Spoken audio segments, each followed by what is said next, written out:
जो structure of atom के सारे क्वेश्चंस एनसीईआरटी के जो एग्जाम में घुसने से पहले आपको पता होना चाहिए, जिसमें पहला क्वेश्चन है ये वाला। मैं एक चीज बता रहा हूं कि जब भी आपके सामने कोई भी क्वेश्चन आए, कम से कम उसको आपको 2 बार पढ़ना है, कम से कम 2 बार, मिनिमम 2 बार, और मन करे तो 3 बार भी पढ़ सकते हो। तो चलो इसको 2 बार कैसे पढ़ेंगे? ऐसे पढ़ेंगे भाई कि एक विविध भारती स्टेशन है ऑल इंडिया रेडियो का, यानी एक रेडियो स्टेशन है, यानी रेडियो का ऑफिस है। तो ये ब्रॉडकास्ट करते हैं फ्रीक्वेंसी इतना, मतलब क्या है देखिए, कोई रेडियो स्टेशन है, तो रेडियो स्टेशन है तो उसका वो होगा एंटीना, होगा एंटीना। रेडियो स्टेशन में बड़े बड़े एंटीना लगे होंगे। तो कह रहा है कि इस एंटीना से जो निकल रहा है, इस एंटीना से जो निकल रहा है फ्रीक्वेंसी, देखो ब्रॉडकास्ट ऑफ फ्रीक्वेंसी 1368, फ्रीक्वेंसी है 1368 किलोहर्ट्ज। ओके सर, आपकी बात समझ में आ रही है। तो लिखा क्या है कि कैलकुलेट करना है wavelength of the electromagnetic radiation by transmitter, यानी कि ये जो ट्रांसमीटर है, इसको ट्रांसमीटर कहते हैं। एमिट, जो ये एंटीना होता है ये ट्रांसमिट करता है, इसके अंदर से निकलती है चीजें। तो कह रहा है कि देखो इसके अंदर से निकलने वाली फ्रीक्वेंसी अगर इतना है तो इसका वेवलेंथ कितना होगा। देखो ये क्वेश्चन मैंने हजारों बार पहले भी पढ़ रखा है, तो मैं चाहता हूं आप पढ़ो, मुझे पता है ये क्वेश्चन क्या कह रहा है, और फिर आगे की जो लाइन है वो बाद में पढ़ेंगे। अभी क्वेश्चन में क्या पूछा है? क्वेश्चन में पूछा है फ्रीक्वेंसी इतना है तो वेवलेंथ कितना होगा।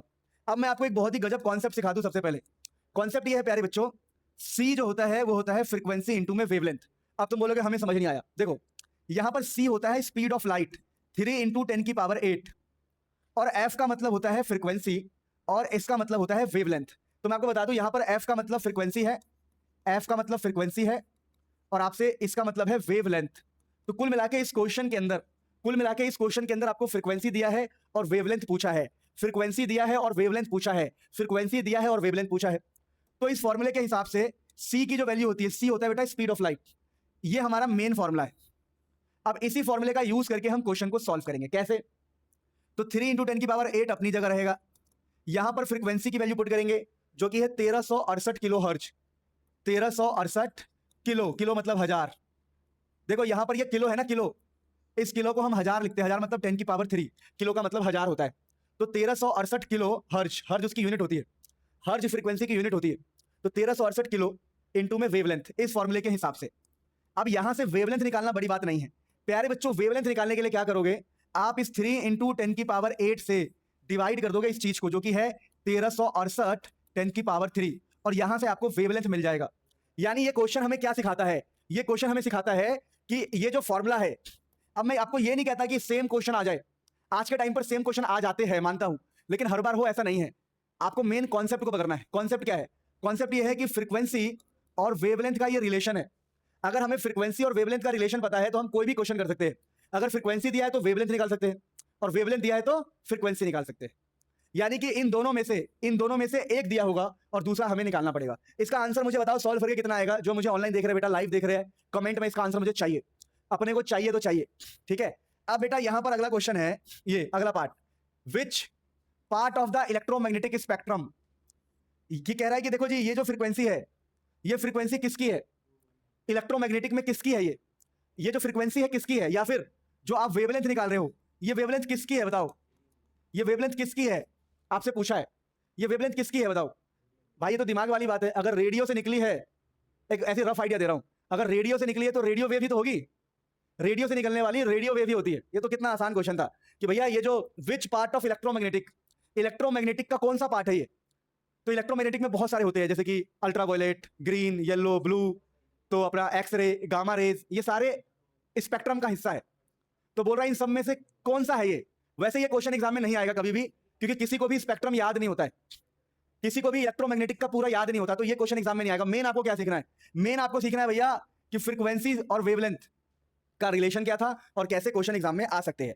प्लीज समझ में आ गया तो कमेंट करो, फिर आगे बढ़ते हैं। अब देखो ये क्वेश्चन आपको खुद ही करना है, मैं बस आपको हिंट दूंगा। देखो खुद से करेंगे तभी आगे बढ़ेंगे, ध्यान रखना। अगर गड्ढा पाना है तो गड्ढा पार करना पड़ेगा, ये बहुत तगड़ा स्लोगन है, इस पे गौर करना थोड़ा सा, ठीक है। अब सुनो ध्यान से, क्वेश्चन क्या है प्यारे बच्चों? लिखा है the wavelength range of the visible spectrum. कह रहा है कि हम आपको वेवलेंथ दे रहे हैं, देखो वेवलेंथ रेंज दे रहे हैं जो विजिबल होता है, जैसे कि वॉयलेट, वॉयलेट का वेवलेंथ कितना है? 400 नैनोमीटर। देखो नैनोमीटर वेवलेंथ का होता है। तो कह रहा है देखो आपके पास एक वॉयलेट है, सुनो, कह रहा भैया आपके पास वॉयलेट है और इस वॉयलेट का वेवलेंथ आपको दे रहा हूं 400 नैनोमीटर। 400 नैनोमीटर ये वेवलेंथ की यूनिट होती है बेटा। मीटर क्या होगा, लेंथ, मीटर होता है लेंथ, वेवलेंथ। और कह रहा है रेड, मैं आपको रेड का वेवलेंथ दे रहा हूं 750, कह रहा है जो रेड कलर है रेड, उसका जो वेवलेंथ है वो है 750 नैनोमीटर। तो कह रहा है देखो जी मैं आपको वेवलेंथ का रेंज दे रहा हूं, रेंज मतलब एक वॉयलेट का है 400 और रेड का है 750, रेंज दिया 400 से 750 है। तो कह रहा है कि बताओ इस वेवलेंथ का फ्रीक्वेंसी कितना होगा। यानी हमसे इन वेवलेंथ की फ्रीक्वेंसी पूछी है, हमसे फ्रीक्वेंसी पूछी है, तो हमसे इसका फ्रीक्वेंसी पूछा, इसको मान लो लैम्डा 1, तो हमसे पहला फ्रीक्वेंसी पूछा है, इसको मान लो लैम्डा 2, तो हमसे दूसरा फ्रीक्वेंसी पूछा है। तो क्या हम फ्रीक्वेंसी निकाल सकते हैं? यस, निकाल सकते हैं। कैसे? हम लोग बोलेंगे देख बेटे, हमारे सर ने कहा था 3 इंटू 10 की power 8 is equal to F1 lambda 1। तो आप सॉल्यूशन करते वक्त आप बोलोगे क्या? आप बोलोगे अच्छा 3 इंटू 10 की पावर 8, मुझे F1 और वेवलेंथ पहले वाले का कितना है, तो हमें F1 निकालना है और लैम्डा 1 पता है, लैम्डा 1 है 400 नैनोमीटर।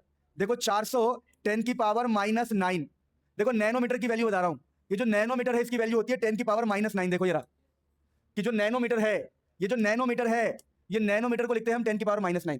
तो यहां से हम पहली फ्रीक्वेंसी निकाल सकते हैं। कैसे निकाल सकते हैं? देखो प्यारे बच्चों, आपको लिखना है 3 इंटू 10 की पावर 8 अपॉन में ये 400 इंटू 10 की पावर -9। यहां से आपका पहला फ्रीक्वेंसी इजिली निकल जाएगा। डिवाइड करने का काम आपका है, मेरा काम है सिर्फ आपको कॉन्सेप्ट सिखाना। देखो आपके बदले में हर चीज नहीं कर सकता, बात को समझो। आपके बदले अगर मैं हर चीज करने लग गया तो इस पूरी दुनिया में ऐसा लगेगा कि मेरी ही हमशक्ल घूम रही है, समझो इस बात को, ठीक है? अब प्यारे बच्चों अन्यथा मत लो, ऐसा लगेगा ना कि मैं ही हूं हर जगह, मैं ही कर रहा हूं आपकी जगह काम, समझो। अब यहां पर हम क्या निकालेंगे प्यारे बच्चों?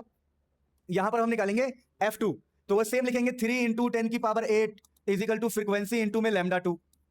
तो 3 इंटू 10 की पावर 8 फ्रीक्वेंसी की जगह F2 और लैम्डा 2 कितना है 750 नैनोमीटर, नैनो मतलब 10 की पावर -9। अब ये नीचे डिवाइड आ जाएगा और यहां से आपको मिल जाएगा F2। तो उसने हमें वेवलेंथ दिया था और फ्रीक्वेंसी निकालने के लिए कहा है। तो ये भी एक शानदार क्वेश्चन हो सकता है। अब सेम ऐसा ना हो कि सेम आ जाए, मान लो यहाँ 400 दिया है 300 दे दे, यहाँ मान लो 800 700 की जगह 800 दे दे, तो आपका कॉन्सेप्ट चेंज नहीं होगा, तरीका चेंज हो सकता है। प्लीज नोट कर लीजिए, फिर हम आगे बढ़ते हैं। प्यारे बच्चों हमारे पास एक बेहतरीन क्वेश्चन है।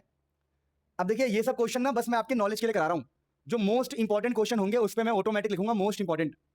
अब यहां पर अगर आप देखोगे, यहां पर अगर आप देखोगे तो हमारे पास क्वेश्चन कह रहा है कि कैलकुलेट वेव नंबर। अब आपको नॉलेज होनी चाहिए वेव नंबर किसे कहते हैं। देखिए V के ऊपर डंडा, V के ऊपर डंडा, तो V के ऊपर डंडा है बेटा, है ना, तो इसको बोलते हैं वेव नंबर, वेव नंबर। अब ये वेव नंबर का फॉर्मूला क्या होता है? तो ये होता है 1/λ। जो वेव नंबर है वो 1/λ के बराबर होता है, यानी इसको हम वेव नंबर कहेंगे, V के ऊपर डंडे को वेव नंबर, और वो बराबर होगा 1/वेवलेंथ के। तो क्वेश्चन क्या कह रहा है? क्या कह रहा है कि आपको वेव नंबर कैलकुलेट करना है और फ्रीक्वेंसी भी कैलकुलेट करना है एक रेडिएशन के लिए जिसका वेवलेंथ इतना है। अभी हम सब धीरे धीरे कर लेंगे, चलो। यानी हमें क्या गिवन है?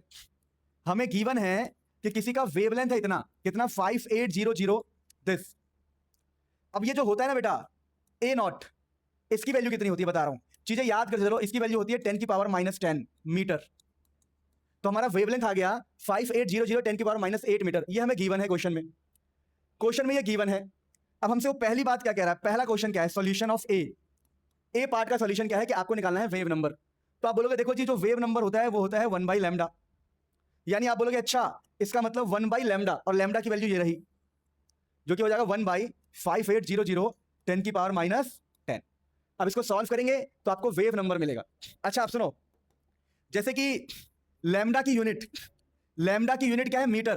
तो ये मीटर -1 होगा बेटा, क्योंकि ये उल्टा है ना, देखो 1/λ है, तो 1/λ का यूनिट क्या हो जाएगा? मीटर का पावर -1। जैसे इसका है मीटर तो इसका होगा मीटर -1, क्योंकि ये उल्टा है।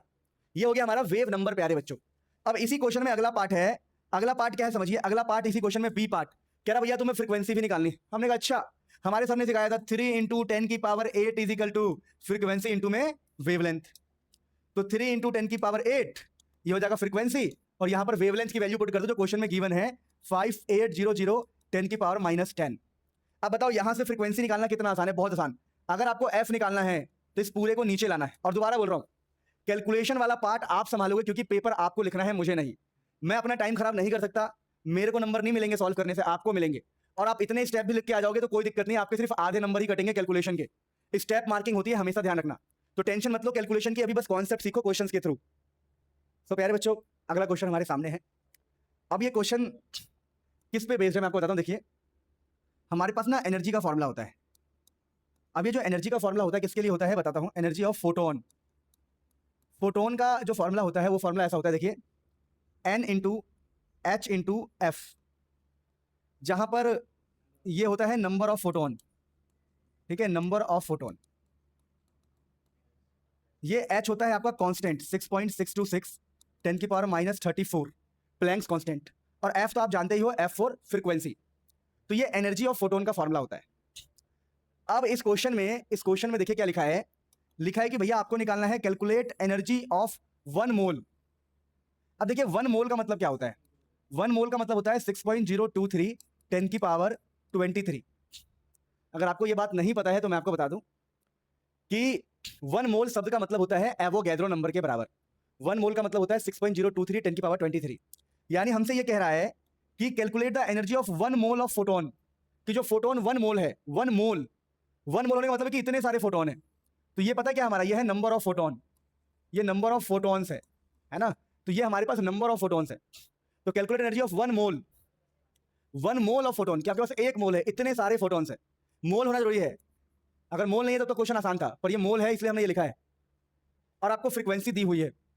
तो इस क्वेश्चन को आप कैसे सॉल्व करोगे देखना ध्यान से, और मैं आपको एक सलाह दूंगा कि एनसीईआरटी में जाके इन सबको देख लेना कि सॉल्व कैसे करते हैं, ठीक है। वैसे तो एनर्जी का फॉर्मूला सिंपल है हमारा, एनर्जी इज इक्वल टू क्या है, energy is equal to n, n मतलब कितना, एन मतलब नंबर, एन मतलब नंबर, ये रहा नंबर, ये है नंबर है हमारा प्यारे बच्चों 6.023 10 की पावर 23।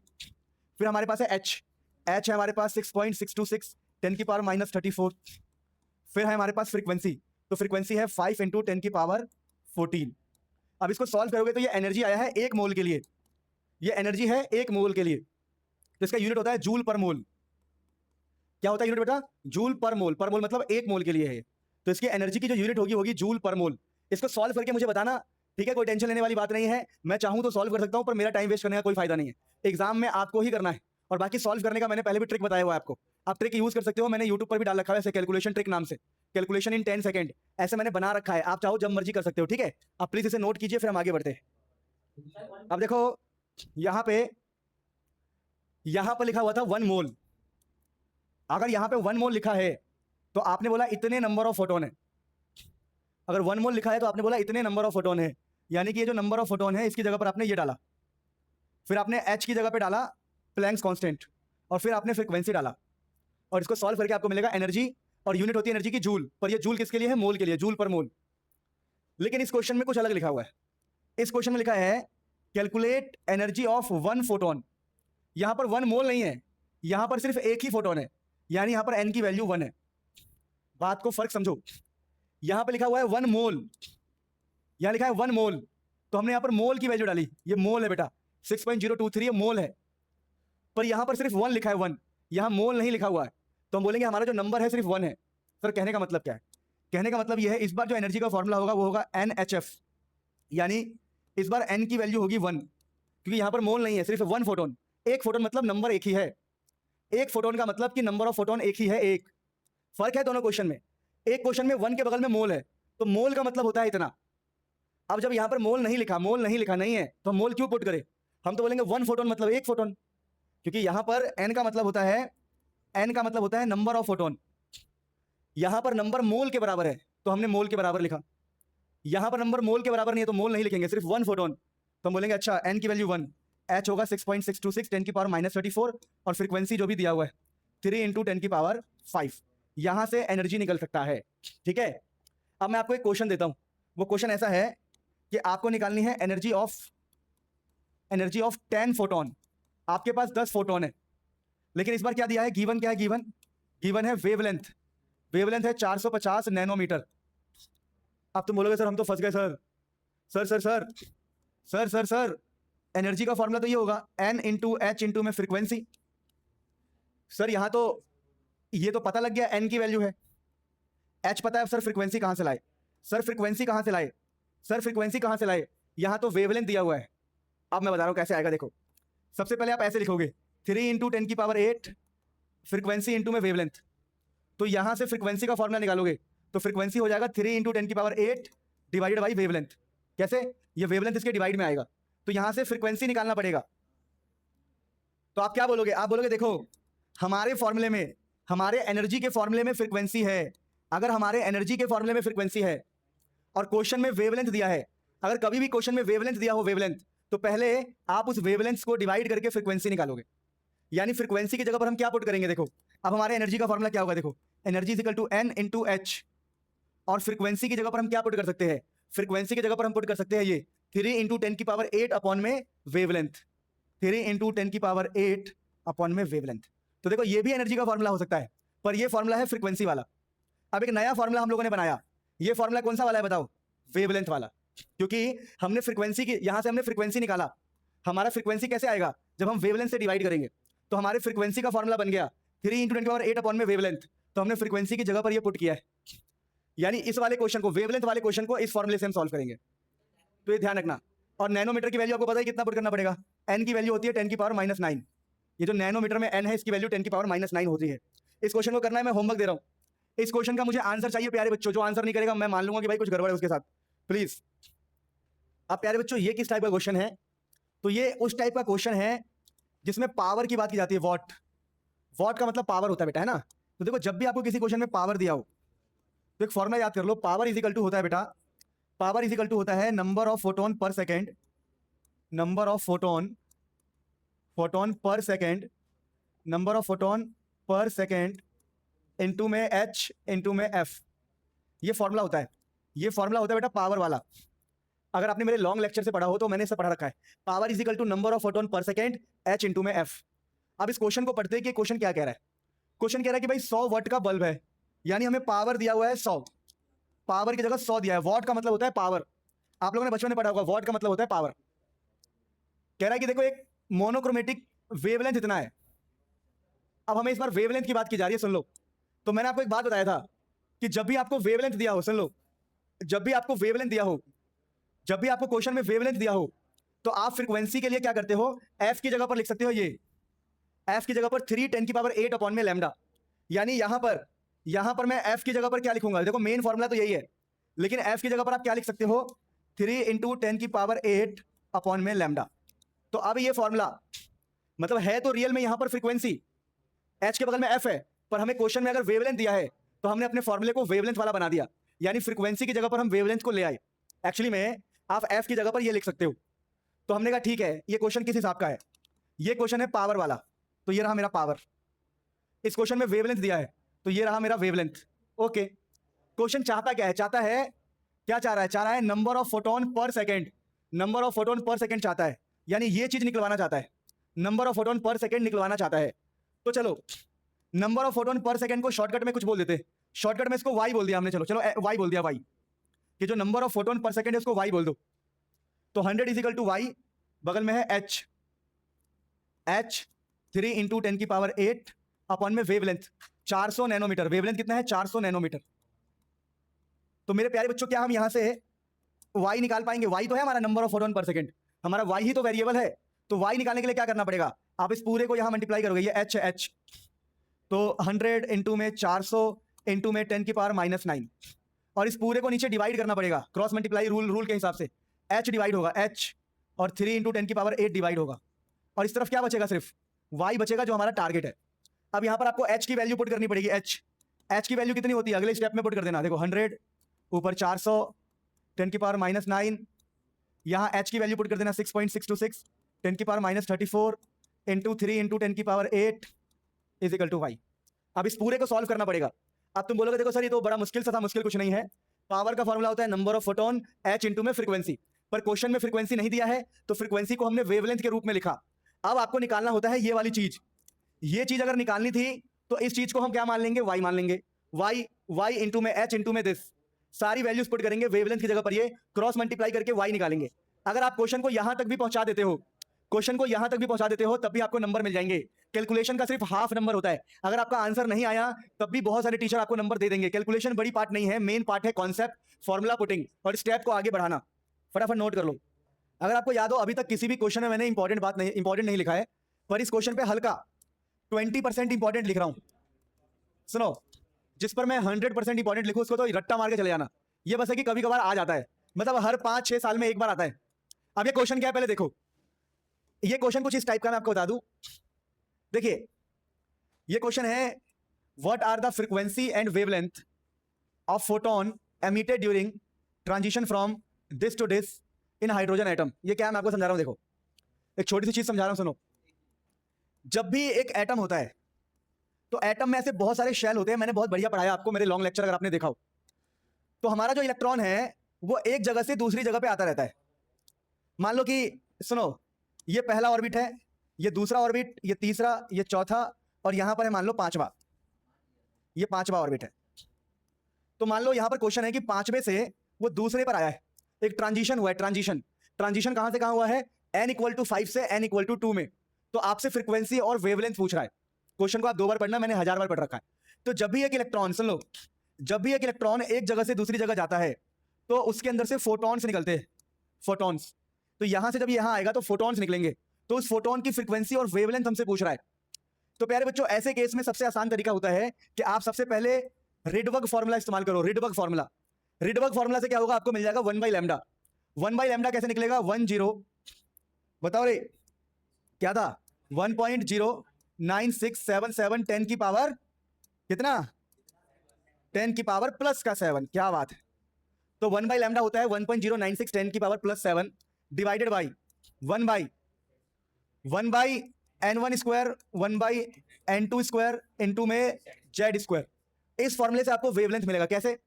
अब इस फॉर्मूले से वेवलेंथ कैसे मिलेगा देखो, तो 1/λ इज इक्वल टू ये जो भी है, इसको देखो, ये है 1 पॉइंट समथिंग, तो 1 पॉइंट समथिंग 1 के बराबर ही होगा। 1 × 10 की पावर 7 मान लेंगे इसको शॉर्टकट में। देखो 1.096, अरे 1.0 किसके बराबर होगा? 1.0 को आप ऑलमोस्ट 1 मान सकते हो, और बगल में है 10 की पावर 7। अब देखिए यहां पे एक है 2 का स्क्वायर और दूसरा है 5 का स्क्वायर।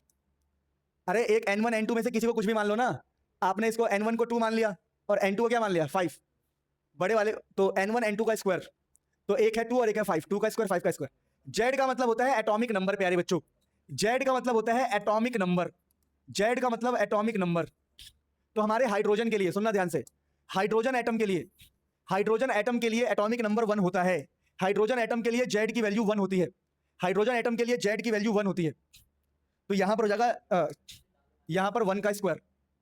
तो इस पूरे को सॉल्व करोगे ना, क्रॉस मल्टीप्लाई करके ऐसे सॉल्व करोगे। 10 की पावर 7, 25 - 4 अपॉन में 100।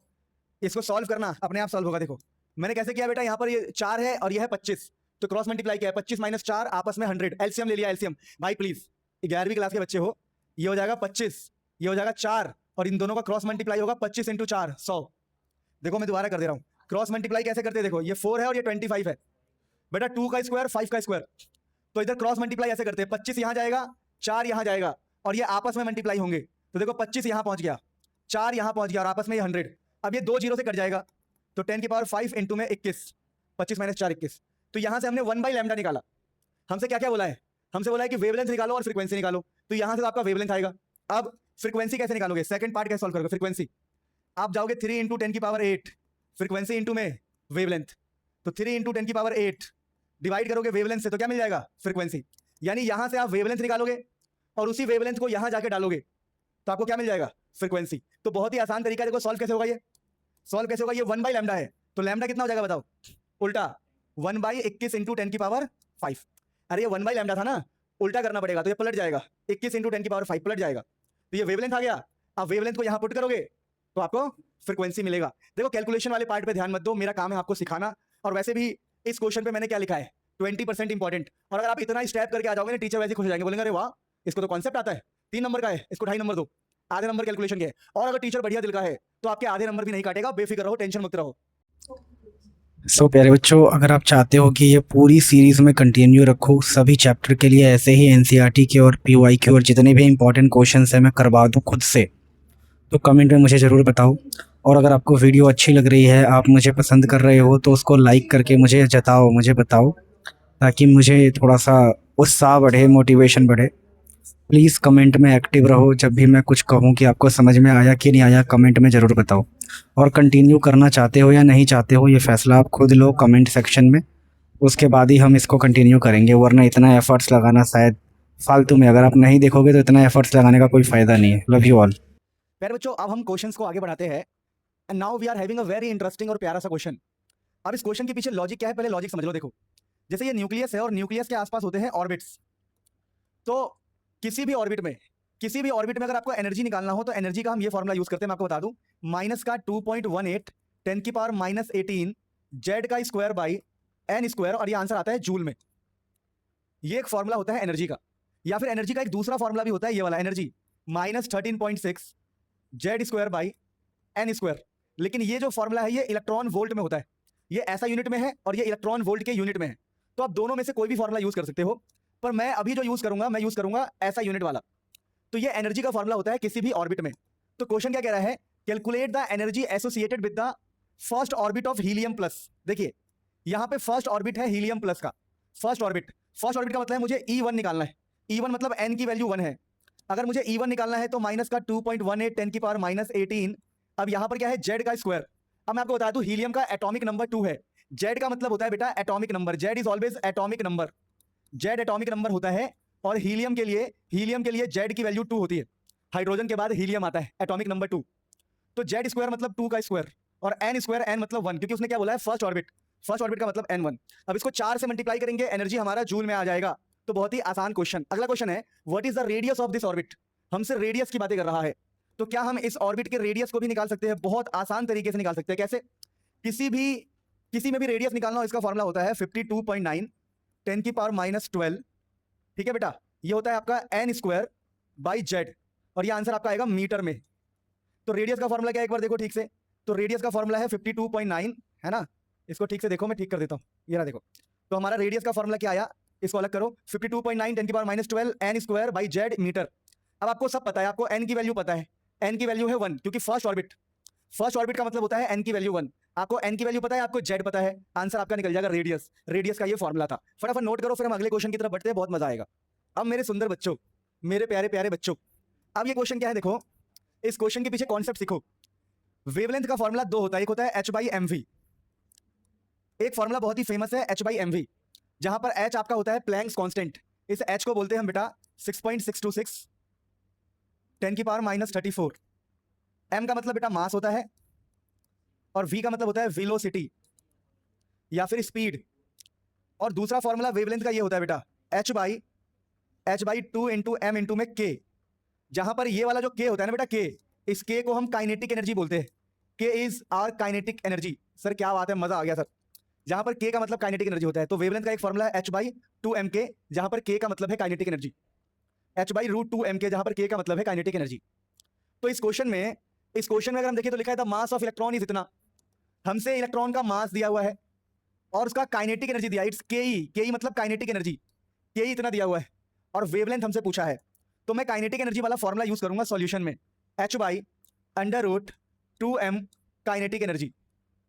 तो काइनेटिक एनर्जी का कितना है, 3 इंटू 10 की पावर माइनस 25, और m की जगह पर यहां पे मास लिख दूंगा, h की वैल्यू 6.626 10 की पावर माइनस 34, डिवाइड में है √2 की जगह पे 2 रहेगा, m की जगह पर मास कितना है बेटा, मास है ये रहा 9.1 10 की पावर माइनस 31 kg, ये माइनस 31 है, और ब्रैकेट में क्या है देखो h बाई, तो ये रहा h बाई रूट 2 की जगह 2, m की जगह m, 2 की जगह 2, m की जगह m, और ये रहा 3 इंटू 10 की पावर माइनस 25।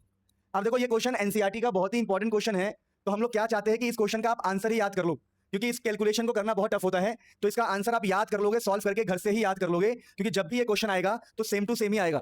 अगर सेम क्वेश्चन आए तो इसका आंसर याद करके आप लिख लोगे, और बाकी आपको फॉर्मूला पता है। और बाई चांस अगर आप इसका आंसर नहीं निकाल पाए तो आपके सिर्फ हाफ नंबर कटेंगे अकॉर्डिंग टू गाइडलाइंस, कि अगर कोई बच्चा फॉर्मूला सही लगाता है, कॉन्सेप्ट सही लगाता है, वैल्यू सही पुट करता है, तो लास्ट में आंसर ना आने की वजह से इसके पूरे नंबर कभी नहीं कटते, चाहे वो टीचर कैसा भी हो, कोई भी हो। अगर आप इतना भी लिख के आते हो तो आपको 3 में से 2.5 नंबर मिलने के चांस है, 2 में से 1.5 नंबर मिलने के चांस है, मुश्किल से वो आधा ही काट सकते हैं। और देखो हम भी मजबूर हो और तुम भी मजबूर हो भाई, इस क्वेश्चन को सॉल्व करना सच में कठिन है, रूट के अंदर है। मैं चाहूं तो कर सकता हूं, पर टाइम खराब नहीं करूंगा, आप इसका आंसर ही याद करके जाओगे। सो मेरे प्यारे बच्चों, we have a very amazing question है, what will be the wavelength of the ball. उसका मास दिया है और स्पीड दिया है। देखो इस बार हम यूज करेंगे lambda is equal to h/mv बेटा। Lambda is equal to h/mv क्यों, क्योंकि हमें उसने क्या दिया, उसने हमें क्या दिया, मास दिया 0.1 kg, और हमें स्पीड दिया 10 मीटर पर सेकेंड। सॉल्व करना, आंसर जेब में आएगा आपके वेवलेंथ। ठीक है, वेरी गुड। ये वेवलेंथ आपका मीटर में निकलता है, क्योंकि ये लेंथ है, वेवलेंथ, ये वेवलेंथ का फॉर्मूला होता है बेटा। तो वेवलेंथ का फॉर्मूला h/mv, या फिर वेवलेंथ का फॉर्मूला के हिसाब से ये इस क्वेश्चन का आंसर आएगा। तो ऐसे क्वेश्चन के लिए भी आप तैयार रहेंगे, नोट कीजिए, फिर आगे बढ़ते हैं। अब ये क्वेश्चन कितना अमेजिंग है, ऐसे क्वेश्चन आ सकते हैं। इस क्वेश्चन में इंफॉर्मेशन कम है ना, इसमें इंफॉर्मेशन कम है। ध्यान रखना, ये वाला क्वेश्चन इंपॉर्टेंट था बेटा, ये वाला मोस्ट इंपॉर्टेंट क्वेश्चन था, मोस्ट इंपॉर्टेंट। तो काइनेटिक एनर्जी वाला क्वेश्चन मोस्ट इंपॉर्टेंट था क्योंकि वो अजीब सा क्वेश्चन है। अब ये क्वेश्चन क्या है, calculate the mass of photon. ये क्वेश्चन थोड़े ट्रिकी होते हैं, ये ट्रिकी क्वेश्चन है, तो ये बात आप याद रखना। ये क्वेश्चन क्या है, देखिए, जब भी कोई आपसे फोटोन बोलता है ना, तो फोटोन की एक सबसे खास बात होता है, क्या होती है, फोटोन का स्पीड हमें पता होता है 3 × 10⁸ मीटर पर सेकेंड। इसका हमें स्पीड पता होता है, जिसको प्यार से हम सी बोलते हैं, स्पीड ऑफ लाइट। देखिए, फोटोन हमारा लाइट है, तो जब कोई फोटोन बोलता है तो उसकी एक बात हमें पता होगी। जैसे कोई अगर बोलता है आपसे, जैसे ही नाम आता है मुनील सर, तो आपको पता होता है कि सर टॉपिक को इजी करके पढ़ाएंगे। हाँ बेटे, कर ले खुद की तारीफ, चलो कोई बात नहीं, सर बहुत हैंडसम है, 2 बातें फिक्स है। किसी ने बोला मुनील सर, 2 बातें कंफर्म है। पहली बात, सर से हैंडसम कोई नहीं धरती पे, मेरा ओवर कॉन्फिडेंस है, ठीक है, कोई बात नहीं।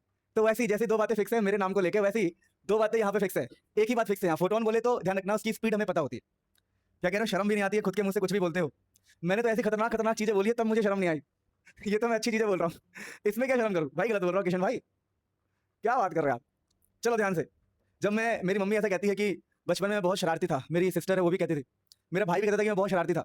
तो हाँ, तो मेरे सामने से कोई गुजरता था, तो वो मुझे कुछ समझता था, जैसे कि मेरे पास कोई नलका है, नल है, वो मुझे छेड़ के जाता था, छेड़ के। बचपन में बहुत छोटा था मैं, 5-6 साल का। तो गांव में ऐसे होता है विलेज में कि छोटा बच्चा बाहर खेल रहा है तो लोग आएंगे उसको और उसको छेड़ के जाएंगे।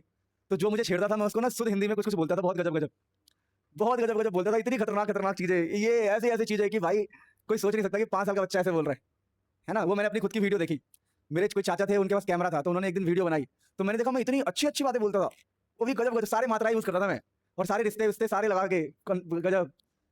छोटे बच्चे ऐसे होता है। देसी बच्चा कैसा होगा बताओ, एक देसी बच्चे को आप इमेजिन करो, देसी बच्चा देखना है, संगम बिहार में जाओ आप और देखो बच्चा कैसा होता है। तुम मुझसे बस इतना पूछो, और बेटा तू कैसा है, बोले ओए अपना काम करना। चलो देखो, तो यहाँ पर क्या पूछ रहा है, वेवलेंथ का फॉर्मूला होता है h/mv। तो वो मुझसे कह रहा है कि देखो यार, मैं आपको वेवलेंथ दे रहा हूँ। तुमने कहा ठीक है, तो वेवलेंथ है 3.6, और a नॉट का मतलब पता क्या होता है, इस a नॉट का मतलब होता है 10⁻⁻10। h की वैल्यू आपको पता है, और आपको मास निकालने को बोला है, पढ़ लेना। और v कैसे पता मुझे, तो फोटोन का इतना होता है। आप सोचो, जो बच्चा इस बात को मिस कर देता, वो पकड़ के सोचता मास कैसे निकालूं, मास कैसे निकालूं, मास कैसे निकालूं, मास कैसे निकालूं। और शायद आप भी इस बात को क्लिक नहीं कर पाए जब आपने इस क्वेश्चन को पढ़ा होगा, है ना। तो ये क्वेश्चन काफी अच्छा है, जिसके अंदर आपसे क्या निकालने को कहा गया है, मास निकालने को कहा है, और बाकी सारी वैल्यूज आपको दी है। आपको कुछ नहीं करना, आपको बस कैलकुलेशन करके मास निकालना है। और अगर आप कैलकुलेट नहीं भी कर पाए, humanly it is not possible कि आप एग्जैक्ट आंसर निकाल पाओ, तो भाई साहब 3 नंबर के क्वेश्चन में 2.5 नंबर लेने में तुम्हें क्या दिक्कत है। 2 बातें हैं, या तो पूरी तरह छोड़ दो या 2.5 नंबर ले लो। तो मैं आपसे ये कहता हूं, कैलकुलेशन के चक्करों में मत पड़ो। अभी आप 50 क्वेश्चन सॉल्व कर रहे हो तो आपको कैलकुलेट करने में डर लग रहा है, लेकिन एग्जाम में सिर्फ एक ही क्वेश्चन होगा।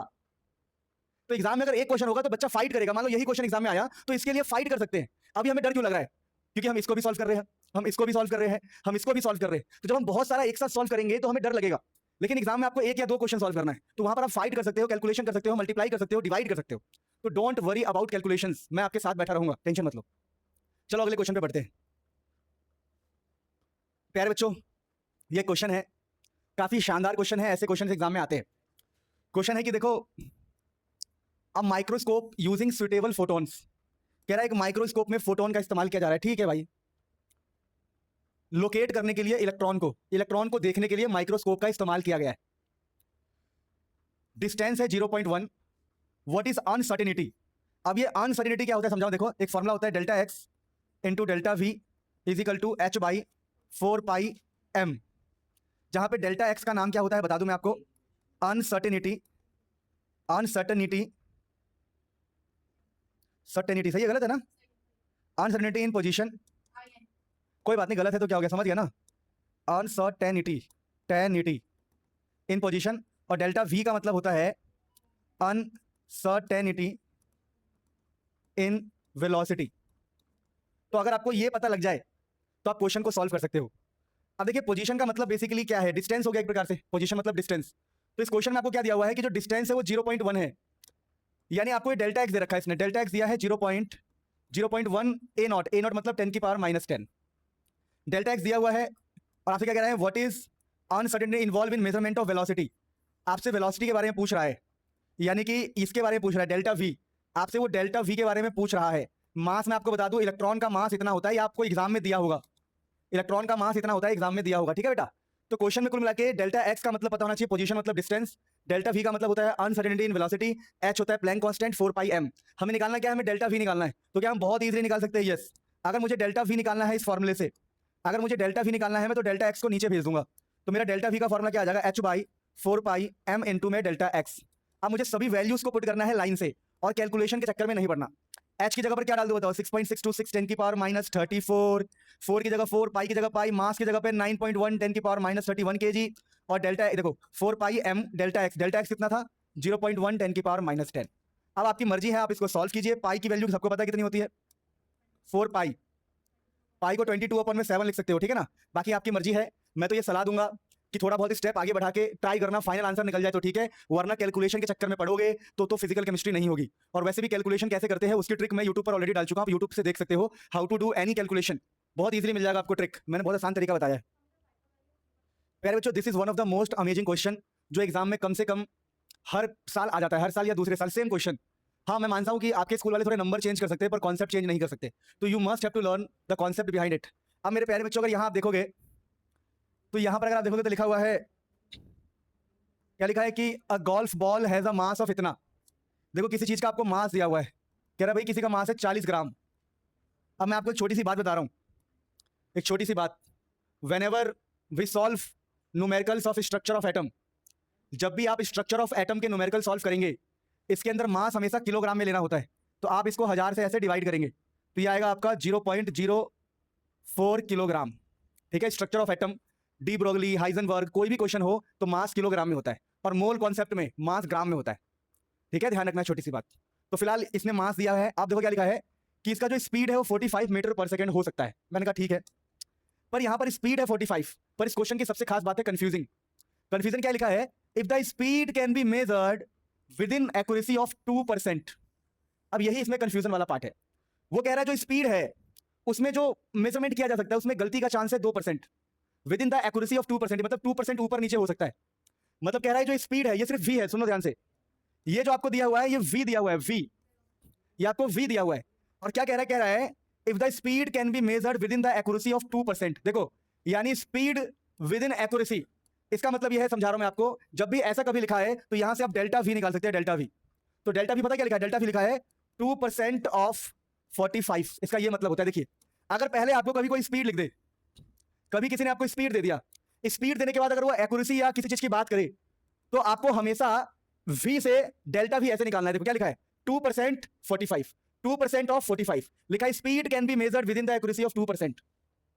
यानी कि आपको v की वैल्यू भले ही 45 दिया है, तो इस v से और परसेंटेज से बोल रहा हूं, v और परसेंटेज से आप डेल्टा v ऐसे निकालेंगे, 2% ऑफ 45। तो 2% ऑफ 45 पता क्या होगा, 2 डिवाइडेड बाई 100 इंटू में 45। 2% मतलब 2/100, ऑफ का मतलब होता है मल्टीप्लाई, 2% ऑफ 45 का मतलब समझ लो, तो ये पता कितना आएगा 0.9। तो मेरे डेल्टा भी आ जाएगा 0.9 मीटर पर सेकंड। यानी कि इस क्वेश्चन की सबसे गजब बात यही थी कि कैसे हम v और परसेंटेज से डेल्टा v निकालेंगे। उसके बाद क्वेश्चन में calculate the uncertainty in position, position मतलब डेल्टा x। आपको डेल्टा x फाइंड करना है, डेल्टा x फाइंड करना है। तो डेल्टा x फाइंड करने के लिए मैं दोबारा बोल रहा हूं, ये इतना इंपॉर्टेंट क्वेश्चन है कि इसका आंसर आप याद करके जाओगे। अब डेल्टा x निकालने के लिए आप क्या करोगे, आप बोलोगे हमारे सर ने कहा था कि delta x into delta v होता है h बाई, तो डेल्टा x निकालने के लिए क्या करोगे, h by 4 pi m into में डेल्टा v। तो डेल्टा x आपका आ गया, h की वैल्यू लिख दो 6.626 10 की पावर माइनस 34, 4 की जगह 4, पाई की जगह पाई, m की जगह पर क्या लिखेंगे, m की जगह पर कितना है 0.04। अरे 4 की जगह पाई 4 पाई, m की जगह m, देखो ना पाई की जगह पर आप जो मर्जी पुट कर देना, आपकी हेडिक है। देखो मैंने क्या किया, मैंने h की जगह पे h पुट किया, 4 की जगह 4, पाई की जगह पर आप चाहो तो 3.14 भी लिख सकते हो, पाई की वैल्यू, मास की जगह पर 0.04 kg, और डेल्टा v हमने कितना निकाला है, डेल्टा v है 0.9। अब इसको सॉल्व करके इसका आंसर आप याद कर लेंगे किसी भी हाल में, एनसीईआरटी का क्वेश्चन है, वैसे भी आप गूगल पे डालोगे 1 सेकंड में इसका आंसर मिल जाएगा। आंसर याद करके जाना, ये थोड़ा डिफिकल्ट क्वेश्चन की कैटेगरी में आता है। अब फटाफट नोट करो फिर आगे बढ़ते हैं मेरे प्यारे बच्चों। मेरे प्यारे बच्चों अब सुनो ध्यान से, यहाँ पे अपने पास क्वेश्चन है, सारे इंपॉर्टेंट क्वेश्चन की कैटेगरी में आता है। पहला क्वेश्चन है 2.14, और इसके अलावा मैं कॉन्सेप्ट भी सिखा रहा हूँ आपको कि नंबर चेंज होकर आ जाए तब भी आप कर सको। 2.14 क्वेश्चन क्या है, देखिए बहुत ही ज्यादा इंपॉर्टेंट क्वेश्चन। क्वेश्चन लिखा है कि how much energy is required to ionise. अब पहले कॉन्सेप्ट सीख लो। कॉन्सेप्ट ये है, कभी भी आपसे कोई बोलता है आयोनाइजेशन, आपसे कभी भी कोई बोलता है आयोनाइजेशन एनर्जी, आपसे कभी भी कोई आयोनाइजेशन एनर्जी की बात करे तो इसके लिए फॉर्मूला क्या होता है सुन लो, प्लस का 2.18 10⁻⁻18 जेड स्क्वायर, यहां पर होगा z square by N square joule. ये बेटा आयोनाइजेशन एनर्जी का फॉर्मूला होता है। आयोनाइज का मतलब क्या होता है, आपको आयोनाइज का मतलब होता है इलेक्ट्रॉन रिमूव करने की एनर्जी, इलेक्ट्रॉन रिमूव करने में एनर्जी, करने में एनर्जी, इलेक्ट्रॉन रिमूव करने में एनर्जी। आयोनाइजेशन एनर्जी का मतलब हो गया इलेक्ट्रॉन रिमूव करने में एनर्जी। तो जब भी इलेक्ट्रॉन रिमूव करने की एनर्जी बोले आप इस फॉर्मूले का इस्तेमाल करते हैं। तो क्वेश्चन नंबर 2.14 क्या है, पढ़िए, लिखा है how much energy is required to ionise electron occupies n equal to 5। कह रहा है कि n इक्वल टू 5 में है। पहले ऊपर का ही लाइन पढ़ो, पहला क्वेश्चन वहीं तक है। हाउ मच एनर्जी रिक्वायर, कितना एनर्जी चाहिए आयोनाइज करने के लिए इलेक्ट्रॉन को। आयोनाइज मतलब इलेक्ट्रॉन निकालने में, आयोनाइज का मतलब इलेक्ट्रॉन रिमूव करने में एनर्जी। तो ये क्वेश्चन है how much energy required to ionise, ionise यानी इलेक्ट्रॉन निकालना है कहां से, n इक्वल टू 5 से। तो n इक्वल टू 5 से निकालना है, तो एनर्जी का फॉर्मूला क्या है, ये रहा फॉर्मूला, प्लस का 2.18 10⁻⁻18 n की वैल्यू, जेड की वैल्यू क्या है, हाइड्रोजन है, हाइड्रोजन, हाइड्रोजन है, हाइड्रोजन एटम। जेड कितना होता है हाइड्रोजन के लिए, हाइड्रोजन के लिए बेटा जेड होता है 1, तो 1 का स्क्वायर, n कितना है 5 का स्क्वायर, आंसर आ गया जूल में। अब अगला क्वेश्चन इसी में क्या है देखिए, compare your answer with ionisation enthalpy of from n equal to 1। कह रहा है कि n इक्वल टू 1 से अपनी आंसर को कंपेयर करो, लिखा ना, compare your answer with hydrogen atom energy required to remove electron from n equal to 1। तो क्वेश्चन आप खुद दो बार पढ़ो। कह रहा है कि n इक्वल टू 1 से अपने आंसर को कंपेयर करो, compare your answer with ionisation energy of h atom from n equal to 1। कह रहा है कि पहले अब देखो हम निकालेंगे n इक्वल टू 1 के लिए, तो एनर्जी का फॉर्मूला कितना आएगा, n इक्वल टू 1, देखो n इक्वल टू 1 के लिए एनर्जी निकाल रहा हूं मैं, प्लस का 2.18 10⁻⁻18, ये 1 स्क्वायर नीचे 1 स्क्वायर जूल। तो कह रहा है कि देखो इससे अपने इस आंसर को कंपेयर करो। तो देखो साफ सीधी बात है, आंसर कैसे कंपेयर करते हैं, देखो ये हमारा फर्स्ट क्वेश्चन का सॉल्यूशन है, ये हमारे सेकंड क्वेश्चन का सॉल्यूशन है। जहां पर n की वैल्यू 1 थी तो हमने लिखा 1 स्क्वायर बाई 1 स्क्वायर, अरे z square by N square. तो कह रहा है अपने पहले आंसर को, जो कि 5 के लिए था, कितने के लिए था, n इक्वल टू 5 के लिए। बेटा यहाँ पर n की वैल्यू 5 थी, तो कह रहा है जो 5 के लिए आपका आंसर आया है उसको 1 के आंसर से कंपेयर करो। तो इसका नाम होगा E5, ये 5th ऑर्बिट के लिए है, और ये हो गया हमारा E1। तो हमारा देखो E1 जो है वो ज्यादा है एज कंपेयर टू E5। बोलो पहले वाले का ज्यादा क्यों है, क्योंकि इसके नीचे 1 से डिवाइड है और इसके नीचे 25 से डिवाइड है। तो जिसके नीचे डिवाइड होता है वो छोटा आंसर देता है, तो हमारे 5वें का आंसर कम आएगा और इसका आंसर क्या आएगा, ज्यादा। यानी कि पहले ऑर्बिट से क्या मतलब है, अगर n इक्वल टू 1 से पहले ऑर्बिट से इलेक्ट्रॉन निकालने में ज्यादा एनर्जी लगानी पड़ेगी, पहले ऑर्बिट से इलेक्ट्रॉन निकालने में ज्यादा एनर्जी लगानी पड़ेगी, फर्स्ट ऑर्बिट से इलेक्ट्रॉन निकालने में ज्यादा एनर्जी लगानी पड़ेगी। मेन आपको फॉर्मूला पता होना चाहिए, बाकी तो ये बहुत सारी बातें लिखते हैं, पता नहीं कौन कौन सी कहानी क्या क्या लिखते हैं। अब देखिए ये वाला क्वेश्चन भी बहुत इंपॉर्टेंट है, बहुत बार एग्जाम में आया हुआ है। क्वेश्चन क्या है, लिखा what is the maximum number of emission lines जब n इक्वल टू 6 से ग्राउंड स्टेट पे आ रहा है। अब देखो एमिशन लाइन का फॉर्मूला क्या होता है, n2 minus n1 plus 1, I think, रुक जाओ, सिंपल फॉर्मूला तो ये है आपका n2 माइनस n1, एक फॉर्मूला सिंपल तो ये है n माइनस 1/2, 6 पंजे 30। इसका एक तो ये सिंपल फॉर्मूला मैं आपको बता रहा हूं, ये सिंपल फॉर्मूला है आपके सिलेबस का। किसके लिए होता है ये किसके लिए होता है मैं आपको बता देता हूं प्लीज। अभी अरे यार रुक जाओ, ये बैटरी इसकी डाउन हो गई, बैटरी डाउन हो गई, स्विच ऑफ हो जाएगा, तुरंत चार्ज लगाना पड़ेगा। भाई भाई भाई भाई भाई भाई दोस्त दोस्त दोस्त दोस्त दोस्त दोस्त दोस्त रुक जा रुक जा रुक जा रुक जा रुक जा रुक जा, आज पार्टी मेरी तरफ से, स्विच ऑफ मत हुई हो। तो फिर दूसरा फॉर्मूला भी मैंने लिखवाया है, वही मैं लिखवाता हूँ, लेकिन पहले सिंपल बताता हूँ। देखो हो गया, ठीक है, done.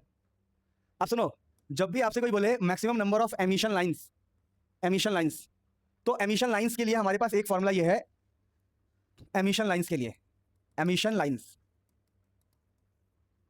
If electron comes to ground state, अगर इलेक्ट्रॉन ग्राउंड स्टेट पे आए तो ये फॉर्मूला वैलिड है। अब इस क्वेश्चन को मैं समझाता हूं, देखो लिखा है कि maximum number of emission lines when electron n equal to 6 से ग्राउंड स्टेट पे आता है, n इक्वल टू 6 से ग्राउंड स्टेट पे आता है। तो एमिशन लाइंस का फॉर्मूला बता रहा हूं, अगर इलेक्ट्रॉन ग्राउंड स्टेट पे आए तो क्या फॉर्मूला है, n माइनस 1/2, यानी 6 माइनस 1/2 कितना हो गया, 6 इंटू 5/2, तो 3 15 लाइन्स आ गई, कितनी आ गई, 15 लाइन्स। समझ में आया? तो इस क्वेश्चन का आंसर है 15। तो लिखा है what is the maximum number of emission lines when excited electron, है ना, जब ग्राउंड स्टेट पे आए। तो ये आपका पहला फॉर्मूला है जो आपने सीखा। दूसरा थोड़ा एडवांस फॉर्मूला होता है, वो होता है कुछ ऐसा, n2 minus n1 plus 1 upon में 2। अब इससे हम कैसे क्वेश्चन करेंगे? इससे ऐसे क्वेश्चन करेंगे, देखो ट्राई करके देखते हैं। तो यहां पर n2 भी है n1 भी है, तो एक n को आप 6 मानोगे तो एक n को आपको 1 मानना पड़ेगा, क्योंकि 1 का मतलब होता है ग्राउंड स्टेट। 1 को बोलते हैं हम ग्राउंड स्टेट, ठीक है बेटा? 1 को क्या बोलते हैं हम? Ground state. इससे करके देखते हैं मैंने फॉर्मूला सही लिखा है कि नहीं लिखा। तो n2 को हम 6 मान रहे हैं, 6 माइनस 1, 6 माइनस 1 प्लस 1 अपॉन में 2, कितना आ रहा है? 15। कितना आ रहा है? कैसे हुआ ये बताओ? सेम आंसर कैसे आ रहा है? तो एक फॉर्मूला है सिंपल वाला, n माइनस 1/2। ये थोड़ा एडवांस फॉर्मूला है। ये फॉर्मूला कहता है कि आपके पास दो n की वैल्यू होगी। पहला अगर क्वेश्चन में 6 लिखा है तो आप ग्राउंड स्टेट को क्या मानते हो? ग्राउंड स्टेट को 1 मान के कर सकते हो। तो ये आपका n2 हो जाएगा और ये हो जाएगा आपका n1। तो n2 minus n1, 6 minus 1, n2 minus n1 plus 1, 6 minus 1 plus 1, n2 minus n1 plus 1 divided by 2, ये भी 15 ही आएगा। तो आपकी मर्जी आप किससे क्वेश्चन सॉल्व करोगे। ये वाला फॉर्मूला हमेशा काम आएगा, क्योंकि इसके अंदर दो n है। एक तो आपको पता होगा, दूसरा आप अपने दिमाग लगा सकते हो। ग्राउंड स्टेट का मतलब ही 1 होता है। ज़्यादा टेंशन मत लो, इस क्वेश्चन का आंसर है 15 लाइन्स। n माइनस 1/2 आपके लिए फॉर्मूला बेस्ट है। बाकी अगर आपको ज़्यादा एडवांस तैयारी करनी है तो आप इसको भी याद कर सकते हो। ये किसके फॉर्मूले है? Maximum number of emission lines का फॉर्मूला। बस ग्राउंड स्टेट को वहां पे 1 बोल दिया गया है, ये आपको ध्यान रखना है। अब क्वेश्चन प्यारे बच्चों देखा जाए, आप एक बार नोट कीजिए, फिर मैं आपको 2.16 भी कराता हूं बहुत बढ़िया से। अब क्वेश्चन क्या है देखिए, क्वेश्चन नंबर 2.16। ये सारे इंपॉर्टेंट क्वेश्चन ही मैं आपको करवा रहा हूं, वरना इतनी मेहनत कोई टीचर नहीं करेगा आपको कि एनसीईआरटी ये सब सॉल्व कराए, है ना? चलो क्वेश्चन है 2.16। ये क्वेश्चन क्या कह रहा है समझना। लिखा है the energy associated with the first orbit in hydrogen atom is इतना। क्वेश्चन खुद पढ़ो। द एनर्जी जुड़ा है फर्स्ट ऑर्बिट हाइड्रोजन एटम से इतना। तो ठीक है, मुझे क्या करना है? वो कह रहा है कि हाइड्रोजन एटम है, उसके पहले ऑर्बिट में इतनी एनर्जी है। हाँ, तो मैं क्या करूं बता? कह रहा है कि what is energy with fifth orbit. ये बहुत इंपॉर्टेंट क्वेश्चन है, बहुत बार आया हुआ है। आपसे वो कुछ भी नहीं कह रहा, आपसे एनर्जी ऑफ फिफ्थ कह रहा है। क्या कह रहा है? Energy of fifth. तो आप सिंपल अपने एनर्जी का फॉर्मूला लिखो, माइनस का 2.18 10 की power minus 18 Z square by N square joule. तो energy is equal to minus का 2.18 10 की पावर माइनस 18, मुझे पांचवे का निकालना है E5।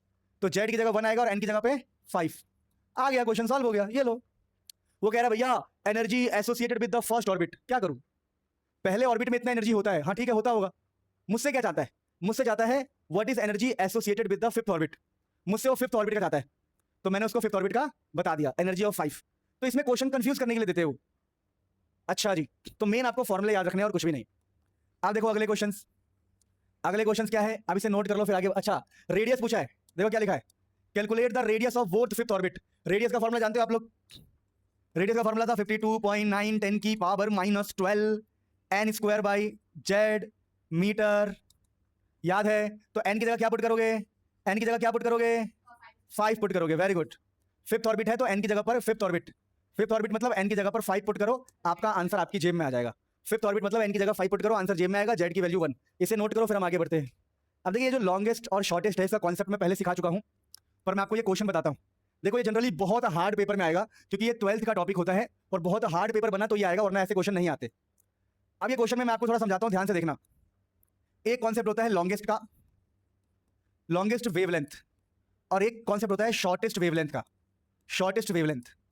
जब भी आपसे कोई लॉन्गेस्ट वेवलेंथ बोले, सुनते रहना, जब भी कोई आपसे लॉन्गेस्ट वेवलेंथ बोले तो n1 की वैल्यू n होगी, तो n2 की वैल्यू होगी जस्ट n प्लस 1। जब भी आपसे कोई लॉन्गेस्ट बोले तो n1 की वैल्यू अगर n है तो n2 की वैल्यू होगी n प्लस 1।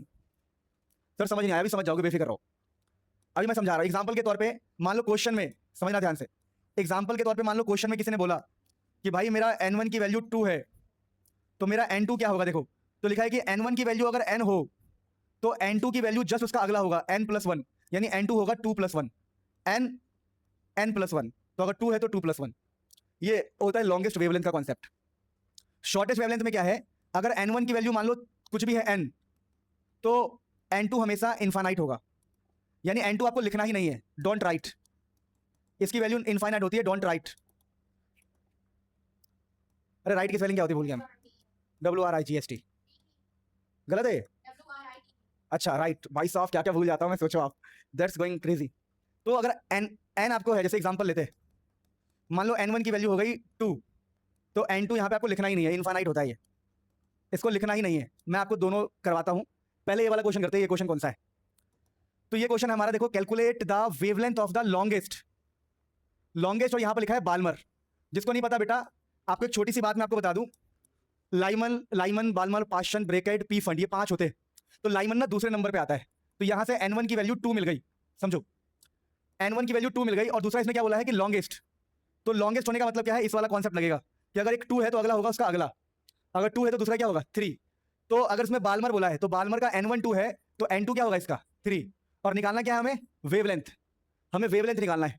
तो अब क्या होगा, अब सिंपल आप ये फॉर्मूला लगाएंगे, देख लो ध्यान से, आपको ये फॉर्मूला लगाना है 1/λ = 109677, या इसका आसान तरीका बता रहा हूं, देखो 1.09677 10⁻7 1/n1 square minus 1/n2 square into में जेड स्क्वायर। आपको ये फॉर्मूला यूज करना है 1/λ = 109677 10⁻7 1/n1 स्क्वायर 1/n2 स्क्वायर। अब यहाँ पर एक छोटी सी बात ध्यान रखो, ये सब चीजें मैं पहले ही पढ़ा चुका हूं, फिर भी मैं पागल हूं जो मैं दोबारा बता रहा हूं। आप इसको सीधा याद कर लो, सीधा क्या याद कर लो, अगर किसी क्वेश्चन में लॉन्गेस्ट वेवलेंथ बोला है तो N1 आपको पता करना है। जैसे आपका N1 पता लग गया, आपको N2 अपने आप पता लग जाएगा, उसका अगला होता है लॉन्गेस्ट वाले में। N1 पता लग गया तो N2 अपने आप पता लग जाएगा। और अगर शॉर्टेस्ट है तो शॉर्टेस्ट में सिर्फ N1 ही पता करना है, N2 तो आपको लिखना ही नहीं है, N2 इनफाइनाइट होता है, गायब हो जाता है। ठीक है, जैसे इस क्वेश्चन में अभी हम लॉन्गेस्ट वाला पढ़ रहे हैं, तो लॉन्गेस्ट वाले में हमने क्या पढ़ा, हमें बालमर से पता लग गया, बालमर से N1 2 है तो N2 ऑटोमेटिक 3 हो जाएगा। अब यहां से क्या है देखो, 1/λ = इस पूरे को ना गायब कर देना, ये 1.0 क्या ही होता है, 1.09 क्या है, ऑलमोस्ट 1 के बराबर होगा ये, 1 × 10⁻7 N1 की जगह पे 2 और N2 की जगह पे 3 का स्क्वायर, और जेड क्या होगा 1, हाइड्रोजन एटम है ना, हाइड्रोजन के लिए जेड 1 होता है। तो यहां से आप वेवलेंथ निकालेंगे, यहां से वेवलेंथ। अच्छा, तो ये तो हमने लॉन्गेस्ट का पढ़ा। अगर इसी क्वेश्चन में ये लिखा होता कि भैया ये शॉर्टेस्ट है, लॉन्गेस्ट की जगह पर ये शॉर्टेस्ट लिख दे, शॉर्ट, लॉन्गेस्ट की जगह पर शॉर्टेस्ट लिख दे, तो ये क्वेश्चन कैसे होता है, ये क्वेश्चन ऐसे होता है, देखो जी हमारा N1 2 है, बालमर का मतलब होता है N1 2, तो N2 कितना होगा, N2 इनफाइनाइट होगा।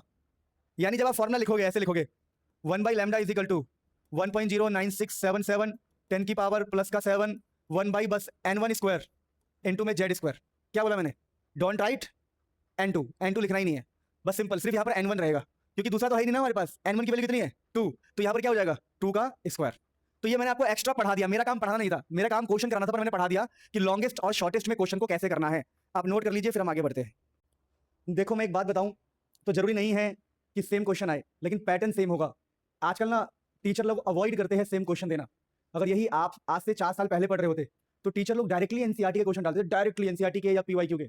पर आज के टाइम पर कैसा क्वेश्चन आएगा, जैसे मान लो इस क्वेश्चन में लिखा हुआ है n = 3, तो हो सकता है वो 3 की जगह 4 लिख दे। तो हमें क्वेश्चन याद नहीं करना, हमें क्वेश्चन के टेक्निक को समझना है हमेशा। अब प्यारे बच्चों, हमारे पास ये क्वेश्चन है बहुत ही शानदार, बहुत ही बेहतरीन क्वेश्चन लिखा हुआ है, आप पढ़िए। लिखा है 2.28 क्वेश्चन, कह रहा है कि एक एटॉमिक ऑर्बिटल हैज n = 3, कह रहा है किसी एटॉमिक ऑर्बिटल का n 3 है। ओके, कोई ऑर्बिटल है जिसका n 3 है। लिखा है what are the possible value of L and ml, L और ml। तो एक बार पहले आप कॉन्सेप्ट को सीख लो। कॉन्सेप्ट ये कहता है कि अगर हमारे पास n है, पहला कॉन्सेप्ट अगर n है, तो दूसरा कॉन्सेप्ट क्या है, L जो होगा वो 0 to n-1 तक होगा। और तीसरा कॉन्सेप्ट जो ml होता है, ml होता है हमेशा -L2 + L। अब तुम बोलोगे सर ये सब मुझे समझ नहीं आता, सर कुछ गजब बताओ सर, मुझे ये सब समझ नहीं आया। मैं आपको एक बार क्वेश्चन कराऊंगा, आप समझ जाओगे। अब इस क्वेश्चन को थोड़ा समझो। क्वेश्चन कह रहा है दोस्त कि अगर n 3 है तो L और ml बताओ, L और ml बताओ। तो करते हैं, चलो। तो सबसे पहले आप एक तरफ क्या लिखो, एक तरफ n की वैल्यू लिख दो। तो n की वैल्यू है 3, तो L क्या होगा, अगर n आपको पता है तो L होगा 0 से n-1 तक, 0 से n-1, तो L होगा 0 से 3-1 तक, यानी L होगा 0 1 2 तक। 0 से कहां तक होगा ये 3-1 यानी 2 तक। अब L मिल गया, यानी इस क्वेश्चन का पहला पार्ट हम सॉल्व कर चुके, पहला पार्ट सॉल्व हो गया। दूसरा उसने बोला है कि ml निकालो, ml उसने बोला है ml निकालो। तो ml कैसे निकालते हैं ये देखो। ml निकालने के लिए कुछ नहीं करते, आप ऐसे लाइंस बनाते हो और यहां पर L की वैल्यू लिखो 0, L की वैल्यू 1, L की वैल्यू 2। L क्या है आपका 0, L क्या है आपका 1 और L क्या है आपका 2। तो जब भी आपको सेकंड क्वेश्चन सॉल्व करना है, सेकंड, फर्स्ट क्वेश्चन सॉल्व हो गया, फर्स्ट था L के बारे में, दूसरा है ml के बारे में। तो जब भी आपको ml के बारे में सॉल्व करना हो, किसके बारे में, ml, तो जब भी आपको ml के बारे में सॉल्व करना हो तो ये जो L की वैल्यूज आपने निकाली है अलग अलग लिख लो, L0 L1 L2, अलग अलग लिखने के बाद आप फॉर्मूला लगाओ कि जो ml होगा वो होगा -L2 + L। यहां भी क्या होगा बताओ, -L2 + L, -L2 + L। तो हमारे ml के सारे फॉर्मूले -L2 + L इसके लिए भी, माइनस L2 प्लस L इसके लिए भी, माइनस L2 प्लस L इसके लिए भी, क्योंकि ml का ये फॉर्मूला ही होता है। अब यानी इसका मतलब हो गया यहाँ पर L कितना है, 0, यानी कि -0 से +0, कोई सेंस नहीं है, इसका मतलब 0 ही रहेगा। -0 से +0 क्या होता है, 0 ही रहेगा। यहाँ पर क्या बताओ, 1, तो -1 से +1, L की वैल्यू 1 है ना, तो -1 से +1, L की वैल्यू 1 है तो -1 0 +1, माइनस L से प्लस L यानी -2 से +2 तक, तो -2 -1 0 +1 +2, -2 -1 0 +1 +2, नंबर लाइन पे चलना है, -2 से +2। तो यहां पर आपने क्या पता लगाया कि जब भी आपको n दिया हो, n से आप l निकाल सकते हो, और l को अलग अलग लिख के L0 L1 L2 अलग अलग लिख लिया, l की सारी वैल्यू को अलग अलग लिख लिया, -L से +L, -L से +L, -L से +L, तो आप क्या निकाल सकते हो, ml। तो इस क्वेश्चन को ऐसे ही सॉल्व करना है। तो क्वेश्चन था possible value of L and ml, तो सारी वैल्यूज हमने निकाल दी जो जो पॉसिबल है। ठीक है जी, पहला क्वेश्चन आसान था। तो पहले क्वेश्चन को एक बार नोट कर लो, समझ लो, फिर हम फटाफट आगे बढ़ते हैं। अब प्यारे बच्चों अगला क्वेश्चन देखो, लिखा हुआ क्या है, list the quantum number ml and l। हमें ml एंड l बताना है 3D के लिए। इस बार 3D के लिए ml और l। देखिए 3D को हम कैसे पढ़ते हैं ये सुन लो। आपको मैं एक बात बता दूं, l की अलग अलग वैल्यू होती है, 0 1 2 3। इस वाले को s बोलते हैं, इस वाले को p बोलते हैं, इस वाले को d बोलते हैं, और इस वाले को f, SPDF। 0 1 2 3 को SPDF बोलते हैं, ध्यान रखना। तो जब भी आपसे कोई बोले कि भाई 3 और d है, तो यहाँ पर 3 जो है ना, जो ये नंबर होता है मेन नंबर n के बराबर होता है, और आप d से आप l को निकालते हैं हमेशा। तो d के लिए l कितना होगा, 2, d के लिए l होगा 2। तो कभी कोई ऐसे लिख दे 3d, तो इससे आप क्या क्या पता लगा सकते हैं, इससे आप n पता लगा सकते हो और d से l पता लगा सकते हैं। एक और एग्जांपल लेते हैं, मान लो किसी ने 2s बोला, तो 2s में n कितना होगा, n 3 होगा, और s का मतलब l पता लगा सकते हैं। देखो s का मतलब क्या है, l 0। Oh I am sorry, मैंने 3 लिख दिया, ये तो 2 है ना, 2, तो n 2 होगा ना, वो दिमाग में पिछला वाला, दिमाग तो सही बोल रहा था, हाथ गलत लिख रहा था। तो ये n 2 हो गया, पर s से, s नहीं s, तो s के लिए l कितना होता है, l होता है 0, s के लिए 0 होता है हमारा l। तो आप ऐसे पता लगा सकते हैं। फिलहाल अपने क्वेश्चन पे लौटते हैं। इस क्वेश्चन ने बोला है कि आपके पास 3D है, तो 3D के लिए क्या क्या पता लगाओ, ml and l, ml and l। तो चलो जी, तो 3D के लिए हमने n भी पता लगा लिया, l भी पता लगा लिया। अब जब l पता है हमें, तो क्या करेंगे, l की वैल्यू लिख देंगे 2, कि भाई l की वैल्यू तो पता लगा ली 2 है, तो ml कहां से कहां तक होगा, ml होगा -L2 प्लस l, यानी कि -2 -1 0 +1 +2, मतलब कि -L से +L, यानी -2 से +2 तक, -2 से +2 तक, तो -2 -1 ऐसे करके हम बढ़िया से क्वेश्चन को ml और l निकाल सकते हैं। अगला क्वेश्चन है प्यारे बच्चों, which of the following orbitals are possible. कह रहा है कि 1p 2s 2p 3f कौन कौन से पॉसिबल है और कौन कौन से पॉसिबल नहीं है। तो ये हम कैसे चेक करते हैं, इस बात को मैं आपको समझा दूं। चेक करने का बहुत बेस्ट तरीका है। क्या तरीका है, देखो पूछा है कि बताओ कौन सा सही है कौन सा गलत है, कौन सा सही और कौन सा गलत। जब भी ऐसा क्वेश्चन आए तो आप 1 और p को उठा लो, हम चेक करते हैं 1p सही है कि नहीं। तो हमने कहा कि मुझे चेक करना है कि 1p गलत है कि सही लिखा है। तो यहां पर जब भी चेक करना हो तो एक बात ध्यान रखना, l की वैल्यू होती है 0 1 2 3, तो s p d f। Check करने वाले क्वेश्चन में ये जरूर लिखना, जब भी आपको क्वेश्चन चेक करना हो आप ये लिखना 0 1 2 3, l की वैल्यूज लिख लेना, ठीक है। अब यहां पर ये लिखा है n = 1, और p का मतलब क्या होता है, p का मतलब क्या होता है बताओ, l की वैल्यू, p का मतलब क्या हो गया, l की वैल्यू 1, ठीक है। इस इंफॉर्मेशन से हम l की वैल्यू पता लगा सकते हैं। देखिए तो हमारा n 1 है और p भी 1 है, जो p है, p मतलब l भी 1 है। कभी भी ऐसा पॉसिबल नहीं है कि n और l बराबर हो। क्यों, ये गलत क्यों है, ये गलत है क्यों, कॉन्सेप्ट ये कहता है कि अगर n है आपके पास तो l हमेशा उससे कम होगा, 0 to n - 1 होगा, यानी n, तो l क्या होता है, n से कम। यहां पर n और l बराबर है, ध्यान रखना छोटी सी बात, n कभी भी बराबर l के नहीं हो सकता। दोनों में किसका गैप होता है बताओ, एक का गैप होता है। कैसे, मैं बता रहा हूं सुनो। जैसे मान लो यहां पर बोला इसने कि भाई n की वैल्यू 1 है, अगर n की वैल्यू 1 है तो l का फॉर्मूले के हिसाब से क्या होना चाहिए, l = 0 to n कितना है 1 - 1, तो l कितना होना चाहिए 0। देखो कायदे समझो, कायदे से अगर आप n 1 लेते हो, अगर 1 लेते हो तो l कितना निकलेगा, l निकलेगा 0 to n - 1, 0 to n कितना है 1, तो 0 to 1 - 1, l कितना होना चाहिए 0। अगर आप n 1 लेते हो, n 1 लेने से l कितना आ रहा है, l 0 आ रहा है। अगर n 1 लिया है तो l कितना आना चाहिए 0, पर इन्होंने l क्या दे रखा है 1, विच इज नॉट पॉसिबल। कुल मिला के एक ट्रिक सिंपल याद रखो, हमेशा क्या वेरीफाई करना है, हमेशा आपको ये वेरीफाई करना है। जैसे मैं एक क्वेश्चन दोबारा लिखता हूं, आपको समझाता हूं। देखो हम क्वेश्चन दोबारा लिखते हैं, देखिए 1p लिखा है, अगर 1p लिखा है तो मैं सबसे पहले इसका n निकालूंगा, n 1 है, ठीक है। अब मैं इसका l निकालूंगा, l क्या होता है 0 to n - 1, तो l कितना होना चाहिए 0 to n की जगह 1 - 1, तो l होना चाहिए 0। अरे अगर n कितना है, एन इसका 1 है ना, तो एल खुद से निकालोगे फॉर्मूला लगा के। एल होगा 0 to n - 1, 0 to 1 - 1, एन की वैल्यू 1 पुट कर दी तो एल 0। यानी इस क्वेश्चन में अगर एन 1 है तो एल कितना होना चाहिए? 0। अगर एन 1 है तो एल 0 होना चाहिए। अब हम देखते हैं कि एल दिया कितना है। पी के लिए एल 1 होता है भाई, 1 के लिए 0 होना चाहिए, पर आपने यहां पर 1 के लिए क्या बताया है? 1, तो ये गलत है। समझे, हमेशा एक कम होना चाहिए ना। आपने यहां बराबर बता दिया, यहां आपने क्या किया? बराबर बता दिया कि एन भी 1 है और एल भी 1 है, तो ये बराबर नहीं हो सकते, एक कम होना चाहिए। बराबर नहीं होगा, एक कम। एल हमेशा एक कम होगा, याद रहेगा। अब अगला क्वेश्चन चेक करते हैं, 2s। 2s, तो 2s कैसे चेक करेंगे? चलो यहां चेक करते हैं। 2s, n कितना है? 2, तो l क्या क्या अलाउड है बताओ? l 0 1 0 1, सिर्फ 0 1 अलाउड है। अरे l की वैल्यू क्या क्या हो सकती है बताओ? l की वैल्यू हमेशा इस 2 से एक कम तक होगा। l होता है 0 to n - 1, यानी l क्या क्या हो सकता है बताओ? 0 1, 2 है ना 2, तो यहाँ पर 2 - 1 लिखेगा तो क्या आएगा? 2 - 1 लिखेंगे तो क्या आएगा? 1 आएगा, 1 आएगा। यानी इस 2 के लिए सुनो, इस 2 के लिए क्या क्या अलाउड है? इस 2 के लिए क्या क्या अलाउड है? इस 2 के लिए क्या क्या अलाउड है? 0 and 1 अलाउड है। इस 2 के लिए क्या क्या अलाउड है? 0 और 1 अलाउड है फॉर्मूले के हिसाब से। और s का मतलब क्या होता है? चेक करते हैं। s का मतलब होता है l 0। s का मतलब क्या होता है? l 0, यानी अलाउड क्या है? सबसे पहले हम अलाउड निकाला, हमने कहा ये अलाउड है। अगर n 2 है तो l होगा हमारा 0 to n - 1, यानी 0 और 1 अलाउड है, तो 2 के साथ s मतलब 0 मतलब अलाउड है।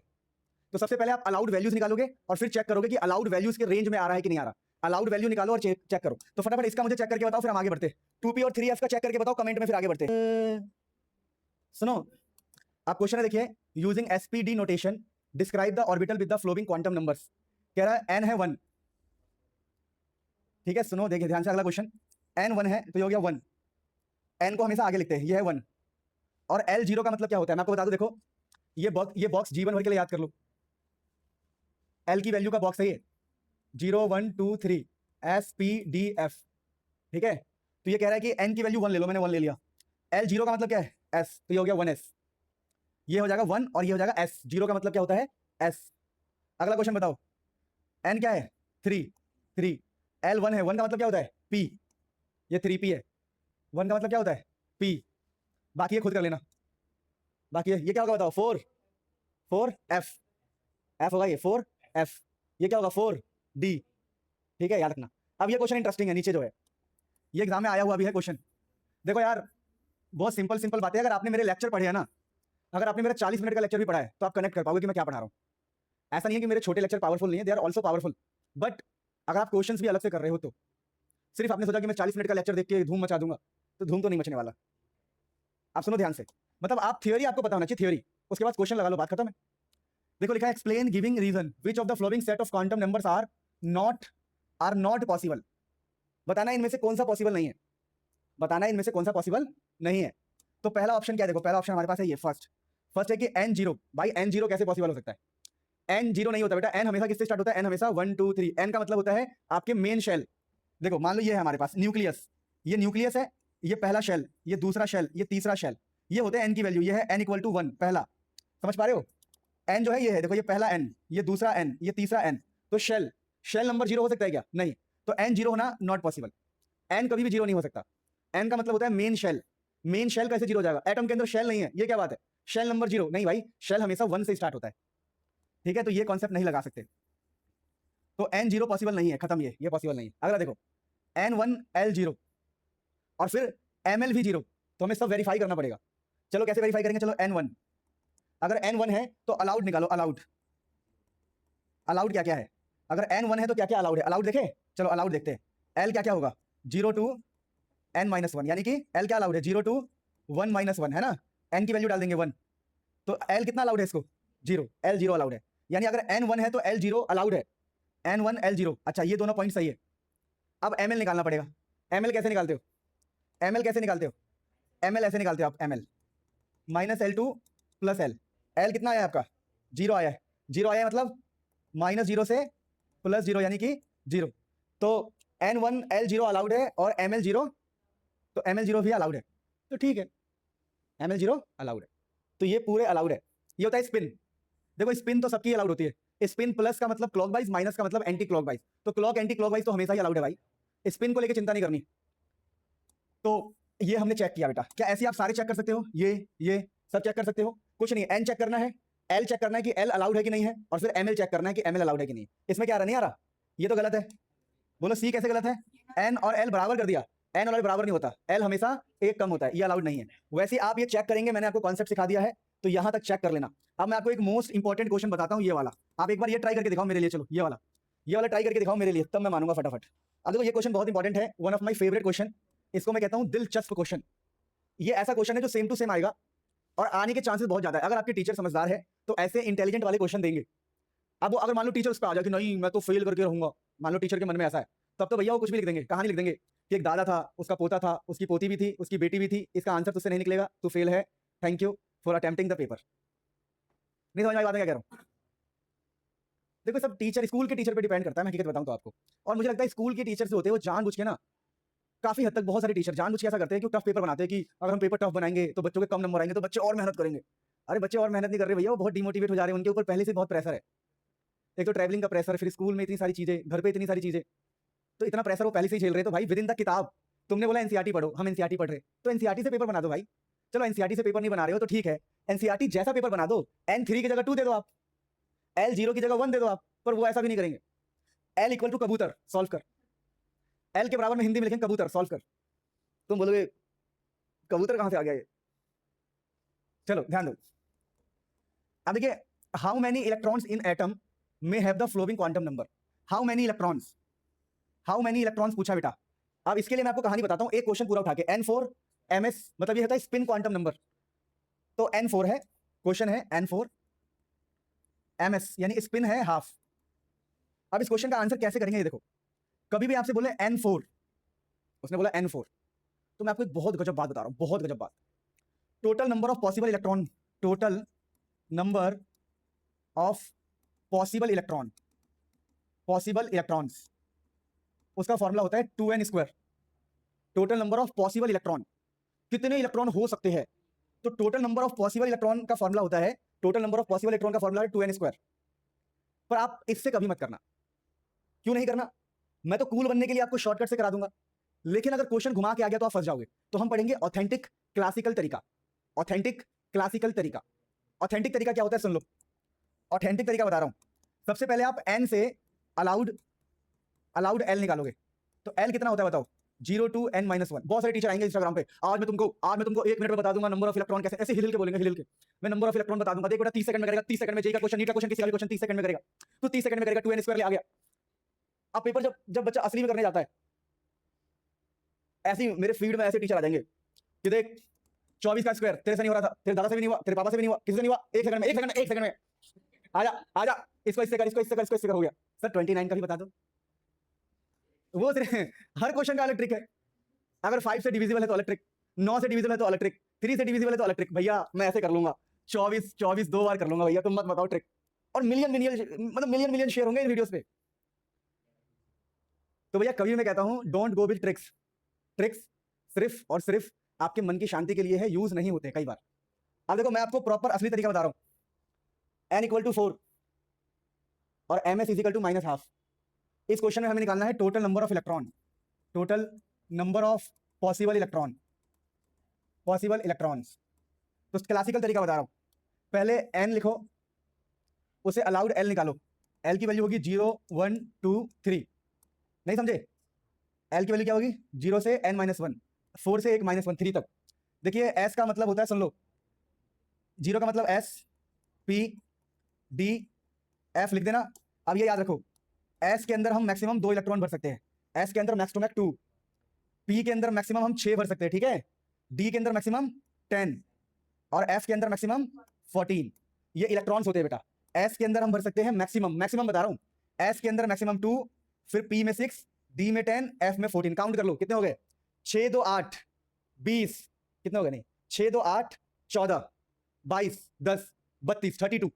तो टोटल पॉसिबल कितने आ गए, टोटल पॉसिबल आ गए आपके 32। काउंट करके देख लेना, यकीन ना हो तो। अब इस क्वेश्चन का एक ट्विस्ट है, इसने बोला स्पिन हाफ। मान लो माइनस वाले हमारे कौन से वाले हैं, माइनस हमारे हैं मान लो एंटी क्लॉकवाइज वाले, मैंने मान लिया ये मेरे एंटी क्लॉकवाइज वाले। तो सुन लो, तो अगर ये 32 है तो 32 में 2 हिस्से होंगे। एग्जांपल के तौर पे अगर ये 32 पूरे भरे हुए, पूरी तरह भरे हुए, तो उसमें हम ऐसा मानेंगे कि इसके अंदर 16 16 कैसे होंगे क्लॉकवाइज और 16 कैसे होंगे एंटी क्लॉकवाइज। अगर ये पूरी तरह भरे हुए हैं तो हमने 50-50 डिवाइड किया भाई। अगर ये कंप्लीटली भरे हुए तो हमने 50-50 डिवाइड कर दिया। और हमसे इसने क्या पूछा है, हाफ का माइनस हाफ का मतलब क्या है, सिर्फ एंटी क्लॉकवाइज। तो इसका आंसर क्या होगा बताओ, इसका आंसर क्या होगा बताओ, 16। अगर मान लो एक क्वेश्चन में ये ना देता तो हमारा आंसर क्या होता, हमारा आंसर होता 32। क्या आंसर होता 32 कि भैया पॉसिबल तो 32 है, पर तुमने क्या बोल दिया, तुमने स्पिन हाफ दिया। हाफ मतलब जितने भी कौन से वाले हैं, स्पिन हाफ मतलब जो आधा स्पिन कौन सा होता है, एंटी क्लॉक। तो एंटी क्लॉक के 16 होंगे, तो हमारा आंसर क्या आएगा 16। तो आपने क्या सीखा, आपने ये सीखा अच्छा अगर ये स्पिन दे, अगर ये स्पिन दे तो हमें ध्यान देना है, ये स्पिन दे तो हमें ध्यान देना है कि अच्छा कि जो आंसर आया उसका आधा। अब ये क्वेश्चन कितना इंटरेस्टिंग है देखो, इसमें ट्रिक काम नहीं करेगा, इसमें ट्रिक काम नहीं करेगा। मान लो कोई ट्रिक सीख के गया इंस्टाग्राम पे, 2 सेकंड में तू डॉक्टर बनेगा, 2 सेकंड में जेई का क्वेश्चन हिलाएगा तू। आप सुनो, अब वो ट्रिक सीख के गया कि सर ने उसे ट्रिक याद आ रहा, ओहो सर को फॉलो कर रखा मैंने ट्रिक, 2n², 2 इंटू एन कितना भैया, एन कितना है 3, कितना आंसर आ रहा है 9 दूनी 18। टिक मार रहा, चिल्ला रहा है पापा पापा तुम्हारा बेटा डॉक्टर, पापा आज से तुम्हारा बेटा डॉक्टर आपकी खांसी का इलाज करेगा। बढ़िया, 18 इसका सही आंसर है क्या, गलत। अगर आप ट्रिक लगाते हो ये सब तो आंसर सही नहीं आएगा। एक्चुअली में इसका आंसर क्या होगा देखो, अब वो कह रहा है कि n3 लेना है, तो आपने n3 ले लिया। L0 का मतलब समझते हो, L0 का मतलब पता है, ये s होता है s, L0 मतलब s, ये 3s की बात कर रहा है, ये 3s की बात कर रहा है। और ध्यान रखना कि s के अंदर, सुन लो, s के अंदर मैक्सिमम कितने हो सकते हैं, 2, s में मैक्सिमम 2 ही इलेक्ट्रॉन हो सकता है। तो इसका आंसर क्या आएगा बताओ, कितने इलेक्ट्रॉन पॉसिबल है, 2 इलेक्ट्रॉन ही पॉसिबल है, 2 इलेक्ट्रॉन। नहीं समझ में आया कैसे किया मैंने क्वेश्चन। इस बार n और l दिया है, तो n3 है और l क्या है 0। अबे l0 है, अगर l0 है मेरे प्यारे बच्चों, l अगर 0 है तो 0 मतलब s, l अगर 0 है तो 0 मतलब s, और s का मतलब क्या हो गया कि s के अंदर आप 2 ही भर सकते हो, तो इसका आंसर आएगा 2 इलेक्ट्रॉन। तो ये क्वेश्चन इतना शानदार है कि 90% बच्चे गलती करते हैं, उनको पता होता है, जो टीचर पेपर बना रहे हैं उनको पता होता है, ये लिखेगा 2n², लिख बेटे 2n²। तो हमेशा कैसे डिसाइड करना है, n और उसके बगल वाले को देख के, n और उसके बगल वाले को देख के, तो किसी भी ट्रिक के चक्कर में नहीं पड़ना है। सुनो मेरी बात ध्यान से, तो 2.32 एक बहुत ही इंपॉर्टेंट क्वेश्चन है, लिखा हुआ है show that the circumference of the Bohr's orbit for the hydrogen atom is integral multiple of de Broglie wavelength associated with the electron revolving around the nucleus around the orbit. अब ये क्या है तुम्हें समझ नहीं आएगा, इस क्वेश्चन को बस 2 बार पढ़ लो, एक बार 2 बार पढ़ लो, फिर मैं समझाता हूँ ये क्वेश्चन क्या है। ये क्वेश्चन आसान है, ये कह रहा है देखिए, टू प्रूफ क्या है समझा रहा हूँ। ये कहता है, सुनिए, ये कहता है ये अगर हमारा ऑर्बिट है तो इस ऑर्बिट का जो सर्कमफ्रेंस होगा, मान लो रेडियस r है, तो इसका सर्कमफ्रेंस क्या होगा, सर्कमफ्रेंस होता है 2πr। तो प्रूफ करना है 2πr, वो होता है n इंटू में लैम्डा, ये प्रूफ करना है। आप पढ़ो समझ जाओगे, आप पढ़ो समझ जाओगे। लिखा है circumference of the orbit, circumference यानी 2πr is the circumference of the Bohr's orbit of hydrogen atom. Circumference atom का, ऑर्बिट का सर्कमफ्रेंस 2πr इंटीग्रल, इंटीग्रल मतलब n, integral multiple of wavelength, integral multiple of wavelength, ये proof करना है। तो proof करने के लिए हम क्या करते हैं, 2 लाइन लिखते हैं किधर, फ्रॉम बोर्स पोस्टुलेट, जो हमारे बोर साहब के विचार थे, पोस्टुलेट मतलब विचार। बोर साहब का विचार कहता है कि mvr nh/2π होगा, या इसको अगर हम अरेंज करिए, बोर्स का ना पोस्टुलेट होता है बेटा। अब यहां पर अगर 2π को आप यहां भेज दोगे तो पता क्या बन जाएगा, बताओ 2πr, और mv को आपको नीचे भेज देना है, क्रॉस मल्टीप्लाई समझते हो कि 2π ऊपर गया mv नीचे, तो क्या हो गया बताओ nh/mv, दिख गया। तो हमने कुछ नहीं किया, हमने बोला कि भाई बोर साहब ये कहते हैं 2π mvr जो है nh/2π होता है, मैंने कुछ नहीं किया, बस 2π को ऊपर ले गया, 2π को ऊपर ले गया, mv को नीचे ले आया। अब इसको बोल दूंगा मैं इक्वेशन 1, क्या बोल दूंगा इक्वेशन 1। अब दूसरे हमारे थे from D Broglie wavelength equation, from D Broglie wavelength equation.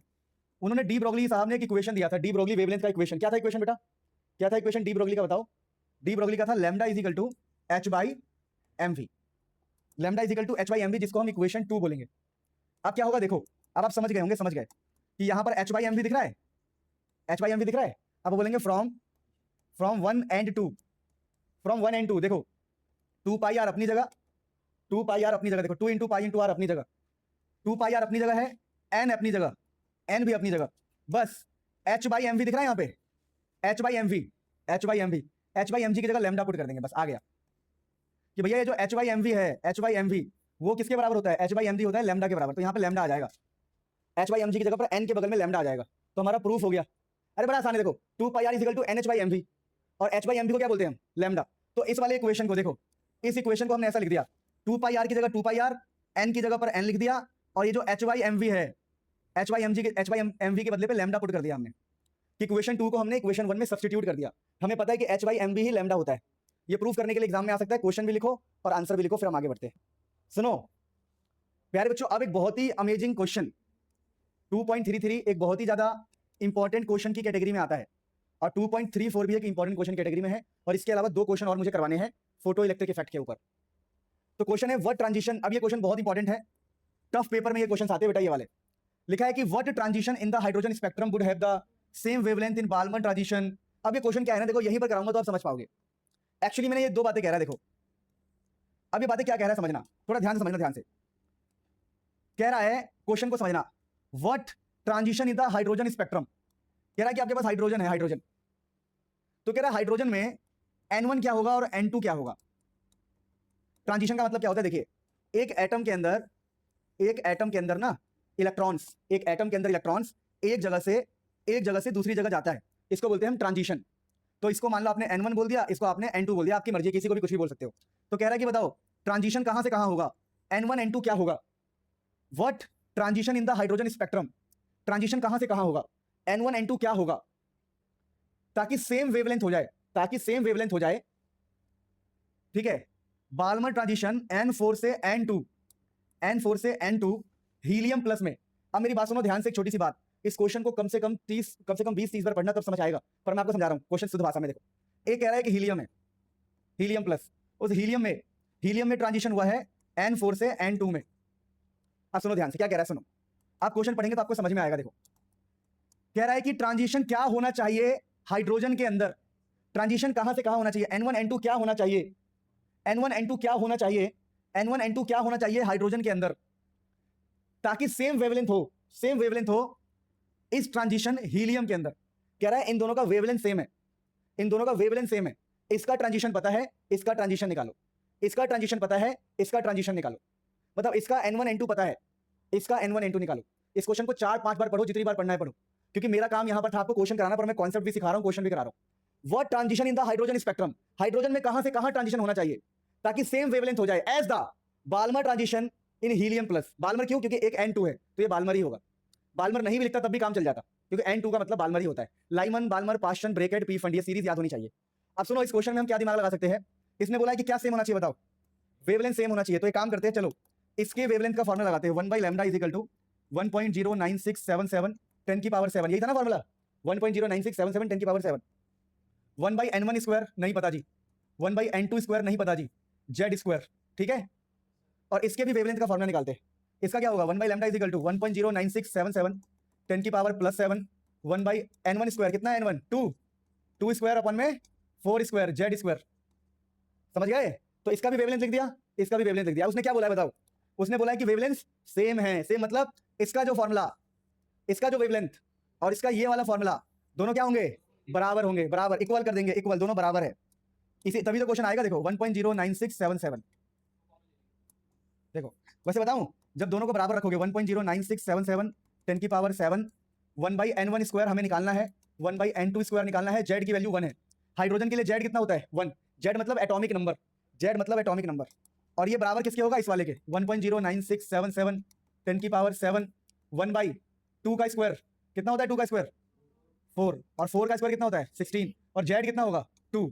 Helium के लिए बता दूं मैं आपको, हीलियम के लिए जेड 2 होता है, तो यहाँ पर 2 का स्क्वायर कितना होगा बताओ मुझे, 2 का स्क्वायर कितना होगा 4 होगा, 2 का स्क्वायर लिख रहा हूँ बेटा सीधा 4। तो कुछ भी नहीं, ये वाले फॉर्मूले को और इस वाले फॉर्मूले को बराबर रखा हमने। अब बताओ ये वेवलेंथ का फॉर्मूला होता है बेटा, मैंने पढ़ाया था आपको, तो ये पूरा फॉर्मूला इससे कट जाएगा, और यहाँ से क्या मिलेगा हमें, देखो 1/N1 square minus 1/N2 square is equal to, यहाँ पर क्या है देखो, ये 4 मल्टीप्लाई होगा तो क्या होगा बताओ, 4/4, और ये 4/16, नहीं समझे, अरे 4 दोनों से मल्टीप्लाई होगा ना, ब्रैकेट के बाहर है तो यहाँ से क्या कट के निकल के गया बताओ, N1 स्क्वायर किसके बराबर आ रहा है बताओ, 4/4, कंपैरिजन करेंगे ना, कंपैरिजन कैसे करोगे, माइनस का साइन है बीच में, तो माइनस से पहले वाला क्या होगा, ऐसे होगा, देखो N1 स्क्वायर किसके बराबर होगा, 1 के बराबर, और N2 स्क्वायर किसके बराबर होगा, काट दो इसको, कितना हो जाएगा 4, तो N2 स्क्वायर किसके बराबर होगा 4। कंपैरिजन करना आता है साहब, यार क्या यार तुम यार हद मचा दी। चलो सॉल्व ही कर लेते हैं, चलो सॉल्व कर लेते हैं, 1/N1 square minus 1/N2 square 4/4 कितना हो जाएगा, यहाँ पर कितना हो जाएगा 1/4, आप कंपैरिजन कर लो, आपका n1 स्क्वायर 1 के बराबर, तो n1 1 आ गया, n2 स्क्वायर 4 के बराबर, n2 स्क्वायर 4 मतलब n2 कितना होगा 2 होगा ना बेटा, इसमें रूट डलेगा, इस पे नहीं समझ में आया, रूट 4 हो जाएगा, ये स्क्वायर इस पे जाएगा, रूट लगेगा, तो n2 कितना आएगा 2, तो n1 भी निकल जाएगा और n2 भी n2 का स्क्वायर 4 है, तो n2 कितना होगा खुद 2 होगा, रूट लगेगा, तो n1 1 हो गया और n2 कितना हो गया बताओ 4, सॉरी 2, यानी यहां पर क्या होगा 1 से 2। अगर यहां पर 4 से 2 का ट्रांजिशन है तो यहां मतलब, तो यहां पर कितना है बताओ 2 से 1 का, या फिर 1 से 2, यहां 1 और 2 के बीच में, यहां 4 और 2 के बीच में ट्रांजिशन है। तो ये क्वेश्चन बड़ा आसान है, देखो क्वेश्चन समझ में नहीं आता लेकिन आसान बहुत है, क्वेश्चन समझ में नहीं आता पर आसान बहुत है। क्वेश्चन इसी तरीके से करना, एक तरफ हाइड्रोजन लिखना उसका फॉर्मुला, एक तरफ हीलियम प्लस उसका फॉर्मुला, बस ध्यान रखना हीलियम के लिए जेड की वैल्यू 2 पुट करनी और दोनों को इक्वल रखोगे ना पूरा कट जाएगा, ये 1.096 1.010 की पावर 7 कट जाएगा, सिर्फ ये और वो पार्ट बचेगा। बहुत ईजी है बेटा, एक दो बार देखना आप समझ जाओगे, वरना मेरे लेक्चर यूट्यूब पर देखो तब समझोगे, मैंने लेक्चर्स में भी करा रखा है। अब इसका हम लास्ट क्वेश्चन करते हैं जो ये हमारे लिए इंपॉर्टेंट है। अगर आपका पेपर बहुत डिफिकल्ट लेवल का आता है तो इन क्वेश्चंस के अलावा आपको मेरे लेक्चर्स भी देखने होंगे, लेक्चर्स में कॉन्सेप्ट को डिटेल में बताया गया है। अब मेरी बात सुनो ध्यान से, यह है क्वेश्चन 2.34। अब ये क्वेश्चन भी इंपॉर्टेंट है, चुपके से आपके एग्जाम में आ सकता है, ये क्वेश्चन इंपॉर्टेंट है, चुपके से एग्जाम में आ सकता है, और एक दो क्वेश्चन और मैं आपको बताता हूं, इसे नोट करो फिर आगे बढ़ते हैं। अब मेरे प्यारे बच्चों, मेरे सुंदर बच्चों, अब ये क्वेश्चन अगर हमारा हो गया तो अब हम ये क्वेश्चन करते हैं, आ जाओ इंपॉर्टेंट। अब ये क्वेश्चन ना बड़ा आसान है, क्वेश्चन एक बार पढ़ो, लिखा है calculate the energy required for the process. कोई मुझे चालाक व्यक्ति बता सकता है इस प्रोसेस में हो क्या रहा है, इस प्रोसेस में क्या हो रहा है, थोड़ा ठीक से देखो। इस प्रोसेस में पहले ये हीलियम, इस प्रोसेस को देखो ध्यान से, लिखा है calculate energy require for the process. इस प्रोसेस में पहले हीलियम प्लस है +1, बाद में हीलियम पे क्या हो गया +2, और एक इलेक्ट्रॉन क्या दिख रहा है बाहर जाता हुआ, बेटा इस साइड का मतलब होता है रिमूव्ड। अब मुझे बताओ इस क्वेश्चन में एक्चुअली में हुआ क्या है, हीलियम +1 से +2 हो गया, +2 का मतलब पता क्या होता है, इलेक्ट्रॉन का निकलना। जब भी कोई इलेक्ट्रॉन निकलेगा तो पॉजिटिव चार्ज बढ़ेगा, जैसे हम कहते हैं सोडियम, सोडियम, अब सोडियम प्लस क्या मतलब है, सोडियम प्लस का मतलब होता है बेटा इलेक्ट्रॉन इसमें रिमूव हो गया, इलेक्ट्रॉन रिमूव, तो इलेक्ट्रॉन रिमूव होता है तो पॉजिटिव आता है। अच्छा, यानी कि मेरे प्यारे बच्चों यहां पर हीलियम +1 था, अब ये प्लस का 2 है, इसका मतलब इसका इलेक्ट्रॉन रिमूव हुआ है। तो क्वेश्चन क्या पूछ रहा है, क्वेश्चन कह रहा है energy require for the process, कौन सा प्रोसेस, इलेक्ट्रॉन रिमूव। और इलेक्ट्रॉन रिमूव में कौन सी एनर्जी होती है, मैंने बताया था, कौन बताएगा मुझे, इलेक्ट्रॉन रिमूव में कौन सी एनर्जी, इलेक्ट्रॉन रिमूव में कौन सी एनर्जी, आयोनाइजेशन। तो यहां पर आयोनाइजेशन का फॉर्मुला बताओ, आयोनाइजेशन एनर्जी का फॉर्मुला बताओ मुझे फटाफट, प्लस का 2.18 10 की power -18 Z square by N square joule. ठीक है, अब हमसे क्या बोल रहा है, the ionisation energy of the hydrogen atom इतना होता है, तो मैं क्या करूं, ये सिर्फ कंफ्यूज करने के लिए दिया है, हमें बता रहा है तो भाई मैं क्या करूं, होता है तो हमें तो अपने काम से मतलब है ना, ये नीचे वाला लाइन मत पढ़ना, ये बेवकूफ बनाने के लिए। हमें बोला calculate the energy for the process, इस प्रोसेस के लिए हम एनर्जी निकालेंगे, कैसे निकालेंगे, कैसे निकालेंगे, ऐसे निकालेंगे, ionisation energy is equal to this, तो आई डॉट ई लिखते हैं इसको, आयनाइजेशन एनर्जी, तो हो जाएगा 2.18 10 की पावर -18, जेड कितना होता है, हीलियम के लिए जेड कितना होता है, हीलियम के लिए जेड होता है 2, तो ये 2 का स्क्वायर, एन कितना लोगे, एन कितना लोगे, तो हम मानते हैं ग्राउंड स्टेट में, किसमें मानते हैं, ग्राउंड स्टेट, जब कुछ ना दिया हो तो ग्राउंड, ग्राउंड मतलब 1, बताया था ग्राउंड स्टेट का मतलब, अरे लिखा भी तो है यहाँ पर देखो, बोला भी है ग्राउंड स्टेट, बोला भी है हिंट के लिए कि आपको ग्राउंड स्टेट यानी एन इक्वल टू क्या लेना है, एन इक्वल टू 1 लेना है, एन इक्वल टू 1 लेना है, एन इक्वल टू 1 लेना है, ध्यान रखना, जब कुछ नहीं दिया तो क्या करें, एन इक्वल टू 1 लेंगे हम। तो अब हम फटाफट आगे बढ़ते हैं, अब सुनो ध्यान से, कायदे से एक चीज है, एक टॉपिक होता है फोटो इलेक्ट्रिक इफेक्ट, ये फिजिक्स का टॉपिक होता है, क्लास 12th में पढ़ाते हैं इसको, ठीक है, क्लास 12th में काफी डिटेल में पढ़ाया गया है, हर्ज एक्सपेरिमेंट, फोटो इलेक्ट्रिक इफेक्ट का, लेनार्ड एक्सपेरिमेंट, बहुत डिटेल में पढ़ाया गया है 12th में, लेकिन कई सारे टीचर इस बात को समझते नहीं है और वो 11th क्लास में ही इतना हैवी टॉपिक डालते हैं, हैवी टॉपिक के ऊपर क्वेश्चन बनाते हैं। पहले मैं आपको कॉन्सेप्ट सिखा दूं मैं किस हैवी टॉपिक की बात कर रहा हूं, मैं बात कर रहा हूं एक बहुत ही हैवी टॉपिक जिसको हम फोटो इलेक्ट्रिक इफेक्ट कहते हैं। अगर आपको डिटेल में पढ़ना है तो आप मेरे यूट्यूब के लंबे वाले 1 शॉट में इस टॉपिक को बढ़िया से पढ़ सकते हो, फोटो इलेक्ट्रिक इफेक्ट, मैंने करीबन 2 घंटे लगाया था इसको पढ़ाने में। अभी जो फोटो इलेक्ट्रिक इफेक्ट है बेटा, ये क्या है एक्चुअली में, इसको समझते देखिए। तो फोटो इलेक्ट्रिक इफेक्ट में क्या होता है समझना ध्यान से, आइंस्टाइन साहब ने एक इक्वेशन दिया था, आइंस्टाइन साहब ने इक्वेशन क्या दिया, आइंस्टाइन इक्वेशन ने ये था कि देखिए एनर्जी ऑफ फोटोन, ऐसा कुछ था, एनर्जी ऑफ फोटोन, जो फोटोन की एनर्जी होगी वो इक्वल होगी, वो इक्वल होगी किसके, work function, work function plus kinetic energy, kinetic, kinetic, kinetic की स्पेलिंग क्या यार, भूल गया मजाक कर रहा हूँ, भूल कैसे, काइनेटिक, अबे सच में भूल गया, काइनेटिक यही होगा, काइनेटिक एनर्जी। अब यहां पर ये एक इक्वेशन दिया उन्होंने, जहां पर ये होता है बेटा एनर्जी ऑफ फोटोन, ये होता है वर्क फंक्शन। अच्छा, वर्क फंक्शन को प्यार से ना मिनिमम एनर्जी बोलते हैं, क्या बोलते हैं, मिनिमम एनर्जी, या फिर इसको थ्रेशोल्ड एनर्जी भी बोलते हैं, थ्रेशोल्ड एनर्जी। तो ये ध्यान रखना, और ये होता है काइनेटिक एनर्जी। तो याद रखो कि तीन चीजें हैं, एक ये और एक ये। अब मैं आपको एक और छोटी सी बात बता रहा हूँ, इसको फॉर्मूले के रूप में ऐसे लिखा गया, देखो H इंटू में फ्रीक्वेंसी, इसको बोलते हैं फोटोन की एनर्जी होती है HF, H into F photon की एनर्जी। वर्क फंक्शन को कई लोग W0 बोलते हैं और काइनेटिक एनर्जी को हम KE बोल देते हैं, work function plus kinetic energy. कई लोग ना वर्क फंक्शन की जगह ये भी लिखते हैं, देखो HF is equal to phi naught plus kinetic energy.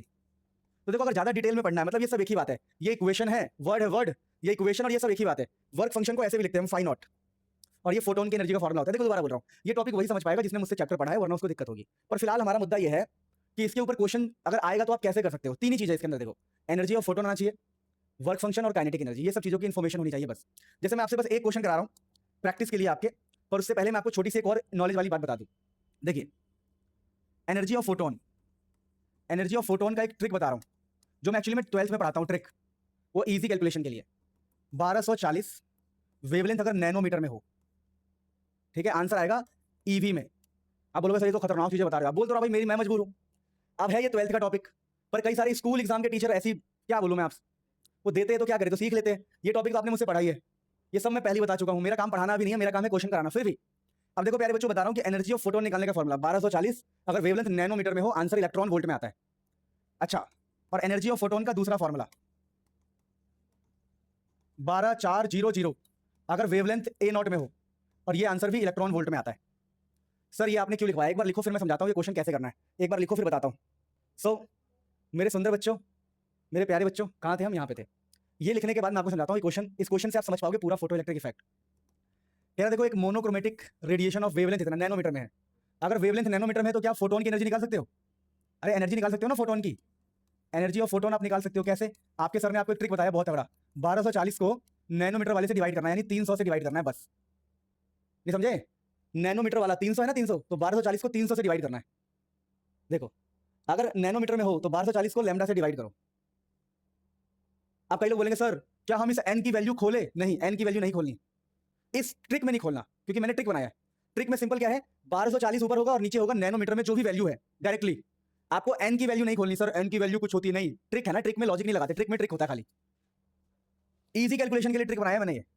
10 से 10 124 डिवाइडेड बाई 30 कितना आंसर आएगा इलेक्ट्रॉन वोल्ट में? बताओ भाई, 124 को 30 से डिवाइड करना, एनर्जी ऑफ फोटोन मिल जाएगा। ठीक है, ओके ओके। वैसे काटोगे तो 2 से तो कट ही रहा है, ये 15 से 2 बार में कट रहा है, और ये कितने से कट रहा है? 64, 60 60 120 नहीं 62 जा रहा है ना, 62 अपन में 15 आ रहा है, 62 अपन में 15, और आंसर किसमें है ये? इलेक्ट्रॉन वोल्ट में। तो इसने वेवलेंथ जैसी नैनोमीटर में दिया, मैं एनर्जी ऑफ फोटोन एक झटके में निकाल सकता हूँ, निकाल सकता हूँ बिल्कुल।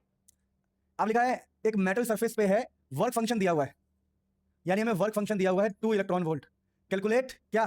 Kinetic energy. तो आपको इक्वेशन याद है क्या था?